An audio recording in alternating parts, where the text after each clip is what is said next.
ನಮಸ್ಕಾರ. ಮಾನಿನಿ ಯೂಟ್ಯೂಬ್ ಚಾನೆಲ್ಗೆ ತಮ್ಮೆಲ್ಲರಿಗೆ ಆತ್ಮೀಯವಾದಂತಹ ಸ್ವಾಗತ. ನಾನು ವಿದ್ಯಾರಾವ್. ಇವತ್ತಿನ ಎಪಿಸೋಡ್ ಅಲ್ಲಿ ನಾನೊಂದು ಪುಟ್ಟ ಕಥೆಯನ್ನ ಹೇಳೋದರ ಮೂಲಕ ಶುರು ಮಾಡಬೇಕು ಅಂತ ಅನ್ಕೊಂಡಿದ್ದೀನಿ. ಇವತ್ತಿನ ಕಾಲದಲ್ಲಿ ಎಲ್ಲ ಜನಗಳು ಕೆಲಸ, ದುಡ್ಡು, ಹಣ ಗಳಿಕೆ ಇದೇ ರೀತಿಯಲ್ಲಿ ತುಂಬಾ ಇನ್ವಾಲ್ವ್ ಆಗಿರ್ತಾರೆ. ಆ ನಿಟ್ಟಿನಲ್ಲಿ ಮಕ್ಕಳಿಗೆ ಅವರಿಗೆ ಸಮಯ ಕೊಡೋಕೆ ಆಗೋದೇ ಇಲ್ಲ ಅಂತಾನೆ ಅನಿಸಿಕೆ ನನ್ನದು. ಇದಕ್ಕೆ ಉದಾಹರಣೆಯಾಗಿ ಒಂದು ಪುಟ್ಟ ಕಥೆ ಅಂದ್ರೆ, ನಾನು ಒಂದು ಕಡೆ ಕಥೆಯಲ್ಲಿ ಓದಿದ್ದು, ಮಗು, ಅಪ್ಪ ಅಮ್ಮ ಎಲ್ಲ ಒಟ್ಟಿಗೆ ಇರ್ತಾರೆ. ಅಪ್ಪ ದಿನಂಪ್ರತಿ ಕೆಲಸಕ್ಕೆ ಹೋಗ್ತಾರೆ. ಮಗು ಬೆಳಗಾಗಿ 7 ಅಷ್ಟೊತ್ತಿಗೆ ಅಪ್ಪ ಕೆಲ್ಸಕ್ಕೆ ಹೋಗಾಗಿರುತ್ತೆ. ಅಪ್ಪ ಕೆಲಸ ಮುಗಿಸಿ ವಾಪಸ್ ಮನೆಗೆ ಬರೋ ಅಷ್ಟೊತ್ತಿಗೆ ಮಗು ತನ್ನ ಶಾಲೆಯ ಕೆಲಸಗಳನ್ನೆಲ್ಲ ಮುಗಿಸಿ ತನ್ನ ಹೋಮ್ವರ್ಕ್ ಅನ್ನೆಲ್ಲ ಮಾಡ್ಬಿಟ್ಟು ಮಲ್ಗೋ ಸಂದರ್ಭ ಬಂದಿರುತ್ತೆ. ಹಾಗಾಗಿ ಅಪ್ಪ ಜೊತೆ ಟೈಮ್ ಸ್ಪೆಂಡ್ ಮಾಡೋಕೆ ಅದಕ್ಕೆ ಸಾಧ್ಯನೇ ಆಗ್ತಿರಲ್ಲ. ಹೀಗಿರುವಾಗ ಒಂದ್ ದಿವಸ ಅಪ್ಪನ ಜೊತೆ ಮಾತಾಡ್ತಾ ಇರುವಾಗ, ಅಪ್ಪ ನೀನ್ ಯಾವಾಗ್ಲೂ ಹೊರಗಡೆ ಹೋಗ್ತಿ, ನಿನ್ಗೆ ಹೊರಗಡೆ ದುಡಿದಿದ್ದಕ್ಕೆ ಎಷ್ಟು ಕೊಡ್ತಾರೆ, 1 ಗಂಟೆಗೆ ನಿನಗೆ ಎಷ್ಟು ಸಂಬಳ ಬರುತ್ತೆ ಅಂತ ಕೇಳಿದಾಗ ಅಪ್ಪ ಏನೋ ಒಂದು ಅಮೌಂಟ್ ಹೇಳ್ತಾನೆ. ಆಗ ಆ ಪುಟ್ಟು ಮಗು ಏನ್ ಮಾಡತ್ತೆ ಗೊತ್ತಾ, ತಾನು ಒಟ್ಟಾಕಿಟ್ಟಿದ್ದಂತಹ ಒಂದು ಗೋಲ್ಕವನ್ನ ತಂದು ಕೊಟ್ಬಿಟ್ಟು ಅಪ್ಪನ ಮುಂದೆ ಅದನ್ನ ಓಪನ್ ಮಾಡ್ಬಿಟ್ಟು, ಅಪ್ಪ ನನ್ನ ಗೋಲ್ಕದಲ್ಲಿ ಇಷ್ಟೊಂದು ದುಡ್ಡಿದೆ, ಇದನ್ನ ಮಾಡಿದಾಗ ನೀನು ಎಷ್ಟು ಸಮಯವನ್ನ ನನಗೆ ಕೊಡ್ಬೋದು ನೋಡು ಅಂತ ಹೇಳುತ್ತೆ. ಆ ಮಗುವಿನ ಮನಸ್ಸಲ್ಲಿ ಏನೆಲ್ಲ ಆಗಿರ್ಬೋದು ಅಂದಾಜಿಸಿ. ಅಂದ್ರೆ ತನ್ನಪ್ಪ ತನ್ನ ಜೊತೆಗೆ ಟೈಮ್ ಸ್ಪೆಂಡ್ ಮಾಡೋಕ್ಕೂ ಕೂಡ ದುಡ್ಡು ಕೊಡಬೇಕು ಅನ್ನುವಂತಹ ಮಾನಸಿಕ ಮಟ್ಟವನ್ನ ಅದು ತಲುಪಿರುತ್ತೆ. ಇದೆಲ್ಲ ಇವತ್ತಿಗೆ ಏನು ತೋರಿಸುತ್ತೆ ಅಂತ ಹೇಳಿದ್ರೆ, ಸಮಯ ಅಭಾವ. ಎಲ್ರು ಕೂಡ ದುಡ್ಡಿನ ಹಿಂದೆ ಹೋಗ್ತಾರೆ. ಹೌದು, ಜೀವನ ಸಂಸಾರ ನಡೆಸೋಕೆ ನಮಗೆ ಇದೆಲ್ಲನೂ ಬೇಕು. ಹಾಗೇನೆ ಜೊತೆಗೆ ಸಾಕಷ್ಟು ಮಕ್ಕಳಿಗೂ ಕೂಡ ಸಮಯವನ್ನ ಕೊಡಬೇಕು ಅನ್ನೋದು ನನ್ನ ಅನಿಸಿಕೆ. ಸೊ ಈ ನಿಟ್ಟಿನಲ್ಲಿ ಈ ಮಕ್ಕಳಿಗೆ ತಾಯಿ ತಂದೆಯರ ಪ್ರೀತಿ ವಾತ್ಸಲ್ಯ ಸಿಗದೆ ಇರುವಾಗ ಮಕ್ಕಳು ಏನಾಗ್ಬೋದು, ಯಾವೆಲ್ಲ ಹಾದಿ ತುಳಿಬಹುದು, ಇನ್ನೂ ಹೆಚ್ಚಂದ್ರೆ ಆ ಮಕ್ಕಳಿಗೆ ಪ್ರೆಷರ್ ಆಗ್ಬೋದು, ಆಂಗ್ಸೈಟಿ ಆಗ್ಬೋದು. ಇದನ್ನೆಲ್ಲ ಈಗ ಆಗ್ಲೇ ನಾವು ಹಲವಾರು ದಿನಪತ್ರಿಕೆಗಳಲ್ಲೂ ಕೂಡ ನೋಡ್ತಾನೆ ಬಂದಿದೀವಿ, ಓದ್ತಾನೆ ಬಂದಿದೀವಿ. ಇದನ್ನೆಲ್ಲ ತಡೆಗಟ್ಟುವಲ್ಲಿ ಏನೆಲ್ಲ ಮಾಡಬೇಕು, ತಾಯಿ ತಂದೆಯರ ಪಾತ್ರ ಏನು, ಅವರ ಕೆಲಸವೇನು, ಹೇಗೆ ತಡೆಗಟ್ಟಬಹುದು, ಇವೆಲ್ಲದರ ಬಗ್ಗೆ ಕೂಲಂಕುಷವಾದಂತಹ ಮಾಹಿತಿಯನ್ನ ನನ್ನ ಜೊತೆ ತಿಳಿಸ್ಕೊಡ್ಲಿಕ್ಕೆ ನನ್ನ ಆಪ್ತ ಗೆಳತಿಯರು ಇಬ್ಬರನ್ನ ನಾನು ಈ ದಿವಸ ನಿಮಗೆ ಪರಿಚಯ ಮಾಡ್ಕೊಡ್ತಾ ಇದ್ದೀನಿ. ಹಾಗಾದ್ರೆ ಬನ್ನಿ ನೋಡೋಣ, ಈ ಮಕ್ಕಳಲ್ಲಿ ಕಂಡು ಬರುವಂತಹ ಆಂಗ್ಸೈಟಿ, ಡಿಪ್ರೆಷನ್, ಇದಕ್ಕೆ ಬೇಕಾದಂತಹ ಆಪ್ತ ಸಮಾಲೋಚನೆ ಇವೆಲ್ಲವನ್ನ ಹೇಗೆ ಕಂಡ್ಕೊಳ್ಬಹುದು ನೋಡೋಣ ಇಂದಿನ ಎಪಿಸೋಡ್ ನಲ್ಲಿ. ಬನ್ನಿ. ಇವತ್ತಿನ ನಮ್ಮ ಕಾರ್ಯಕ್ರಮದಲ್ಲಿ ನಮ್ಮ ಜೊತೆ ಪಾಲ್ಗೊಳ್ತಾ ಇದ್ದಾರೆ ಶ್ರೀಮತಿ ಮಂಜುಳಾ ಜಡೆ ಅವರು. ಕಾರ್ಯಕ್ರಮಕ್ಕೆ ಆತ್ಮೀಯವಾದಂತಹ ಸ್ವಾಗತ. ಹಾಗೇನೆ ಅವರ ಜೊತೆಯಲ್ಲಿ ಇದ್ದಾರೆ ಗೀತಾ ಗುರುರಾಜ್ ಅವರು. ಅವರಿಗೂ ಕೂಡ ಕಾರ್ಯಕ್ರಮಕ್ಕೆ ತುಂಬಾ ಆತ್ಮೀಯವಾದಂತಹ ಸ್ವಾಗತ. ನಮಸ್ತೆ. ಮಂಜುಳಾನ್ ಬಗ್ಗೆ ಒಂದು ಪರಿಚಯ ಕೊಡೋದು ಅಂತ ಹೇಳಿದ್ರೆ, ಈಕೆ ಫಿಸಿಕ್ಸ್ ನಲ್ಲಿ MSc ಮಾಡಿರುವಂತವ್ರು. ಹಾಗೇನೆ ಮಂಗಳೂರು ಆಕಾಶವಾಣಿಯಲ್ಲಿ ನಾಟಕ ವಿಭಾಗದಲ್ಲಿ ಕಲಾವಿದೆಯಾಗಿ ಕೂಡ ತಮ್ಮ ಸೇವೆಯನ್ನ ಸಲ್ಲಿಸಿದ್ದಾರೆ. ಮ್ಯಾಥ್ಸ್ ಮತ್ತೆ ಸೈನ್ಸ್ ನಲ್ಲಿ ಮಕ್ಕಳಿಗೆ, ಹೈಸ್ಕೂಲ್ ಎಸ್ಪೆಷಲಿ 10th ಸ್ಟ್ಯಾಂಡರ್ಡ್ ಚಿಲ್ಡ್ರನ್ಗೆ, ಅದು ICSE ವಿಭಾಗದಲ್ಲಿರ್ತಕ್ಕಂತಹ ಮಕ್ಕಳಿಗೆ ಈಕೆ ಮ್ಯಾಥ್ಸ್ ಮತ್ತೆ ಸೈನ್ಸ್ ಅನ್ನ ವಿದ್ಯಾಭ್ಯಾಸವನ್ನ ಕಲಿಸ್ತಾ ಇದ್ದಾರೆ. ಜೊತೆಗೆ ಅಬ್ಯಾಕಸ್ ಅಲ್ಲಿ ಕೂಡ ಟ್ರೈನಿಂಗ್ ಅನ್ನ ಪಡೆದಿರ್ತಾರೆ. ಹಾಗೇನೆ ಅಬ್ಯಾಕಸ್ ಸೆಂಟರ್ ಅನ್ನು ಕೂಡ ರನ್ ಮಾಡಿ ಅದ್ರ ಮೂಲಕನೂ ಕೂಡ ಮಕ್ಕಳಿಗೆ ವಿದ್ಯೆಯನ್ನ ದಾರೆ ಎರೆದಿದ್ದಾರೆ. ಜೊತೆಗೆ ಸ್ಟೂಡೆಂಟ್ಸ್ ಕೌನ್ಸಿಲಿಂಗ್ ಕೋರ್ಸ್ ಅನ್ನು ಕೂಡ ಪಡ್ಕೊಂಡು ಮಕ್ಕಳಿಗೆ ಬೇಕಾಗಿರ್ತಕ್ಕಂತಹ ಆಪ್ತ ಸಮಾಲೋಚನೆಯನ್ನು ಕೂಡ ಮಾಡ್ತಾ ಬಂದಿದ್ದಾರೆ. ಇಷ್ಟೇ ಮಾತ್ರ ಅಲ್ಲ, ಈಕೆ ಸಕಲ ಕಲಾವಲ್ಲಭೆ ಅಂತ ಹೇಳಿದ್ರೆ ತಪ್ಪಾಗ್ಲಾರ್ದು ಅಂತ ನನಗೆ ಅನಿಸಿಕೆ. ಜೊತೆಗೆ ಆಲ್ಟರ್ನೇಟಿವ್ ಥೆರಪಿ ಆಗಿರ್ತಕ್ಕಂತಹ acupressure, reiki, meditation, pranic healing, ಹೀಗೆ ವಿವಿಧ ವಿಭಾಗಗಳಲ್ಲಿ ತನ್ನನ್ನು ತಾನು ತೊಡಗಿಸಿಕೊಂಡು ಜೀವನದ ಒಂದು ಮಹತ್ವವನ್ನ ತಿಳಿದುಕೊಂಡು ಮಕ್ಕಳಿಗೂ ಕೂಡ ಜೊತೆಗೆ ಪೇರೆಂಟ್ಸ್ಗೂ ಕೂಡ ಈಕೆ ಧಾರೆ ಏರುತ್ತಾ ಬಂದಿದ್ದಾರೆ. ಈಕೆಯನ್ನ ಈ ದಿನ ನಿಮಗೆ ಪರಿಚಯಿಸ್ತಾ ಇರ್ತಕ್ಕಂಥದ್ದು ನನ್ನ ಸೌಭಾಗ್ಯ ಅಂತಾನೆ ಅನ್ಕೊಳ್ತೀನಿ. ಮತ್ತೊಮ್ಮೆ ಕಾರ್ಯಕ್ರಮಕ್ಕೆ ಸ್ವಾಗತಿಸ್ತೇನೆ ಅನುಷಾರ್ ಅವರೇ. ಈಕೆಗೆಲ್ಲ ನಾವೆಲ್ಲ ಅನುಷಾ ಅಂತ ಕರಿತೀವಿ. ಆಕ್ಚುಲ್ ಆಗಿ ಅಕಾಡೆಮಿಕ್ ಅಲ್ಲಿ ಆಕೆ ಮಂಜುಳಾ ಜಡೆ ಅಂತಾನೆ ಪ್ರಸಿದ್ಧಿಯನ್ನ ಹೊಂದಿದ್ದಾರೆ. ಇವರ ಜೊತೆಯಲ್ಲಿ ನನ್ನ ಇನ್ನೋರ್ವ ಆಪ್ತ ಗೆಳತಿ ಗೀತಾ ಗುರುರಾಜ್. ಕಳೆದ ಸಂಚಿಕೆಯಲ್ಲಿ ಅವರನ್ನ ಪರಿಚಯ ಮಾಡಿಸಿದ್ದೆ.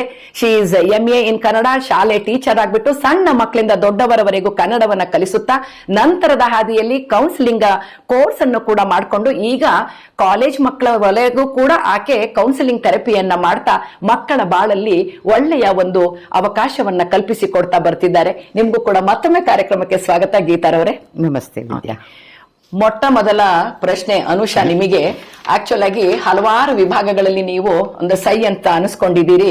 ಮಕ್ಕಳ ಒಡನಾಟ ನಿಮ್ಮ ಹತ್ರ ಬಹಳ ಆಗಿದೆ. ಅಂದ್ರೆ ಮ್ಯಾಥ್ಸ್ ಸೈನ್ಸ್ ಹೇಳ್ಕೊಡ್ತಿರುವಾಗ ಹಲವಾರು ಮಕ್ಕಳು, ನಾವೆಲ್ಲ ನಮ್ಮ ಮಕ್ಕಳನ್ನ ಮಾತ್ರ ನೋಡಿದೀವಿ, ನೀವು ಎಲ್ಲ ಕಡೆ ಇರುವಂತಹ ಮಕ್ಕಳನ್ನು ಕೂಡ ನೋಡಿದಿರಿ. ಈ ಒಡನಾಟದಲ್ಲಿ ನಿಮ್ಮ ಅನುಭವಕ್ಕೆ ಬಂದಂತಹ ಒಂದು ಮುಖ್ಯವಾದ ಅಂಶ ಏನು?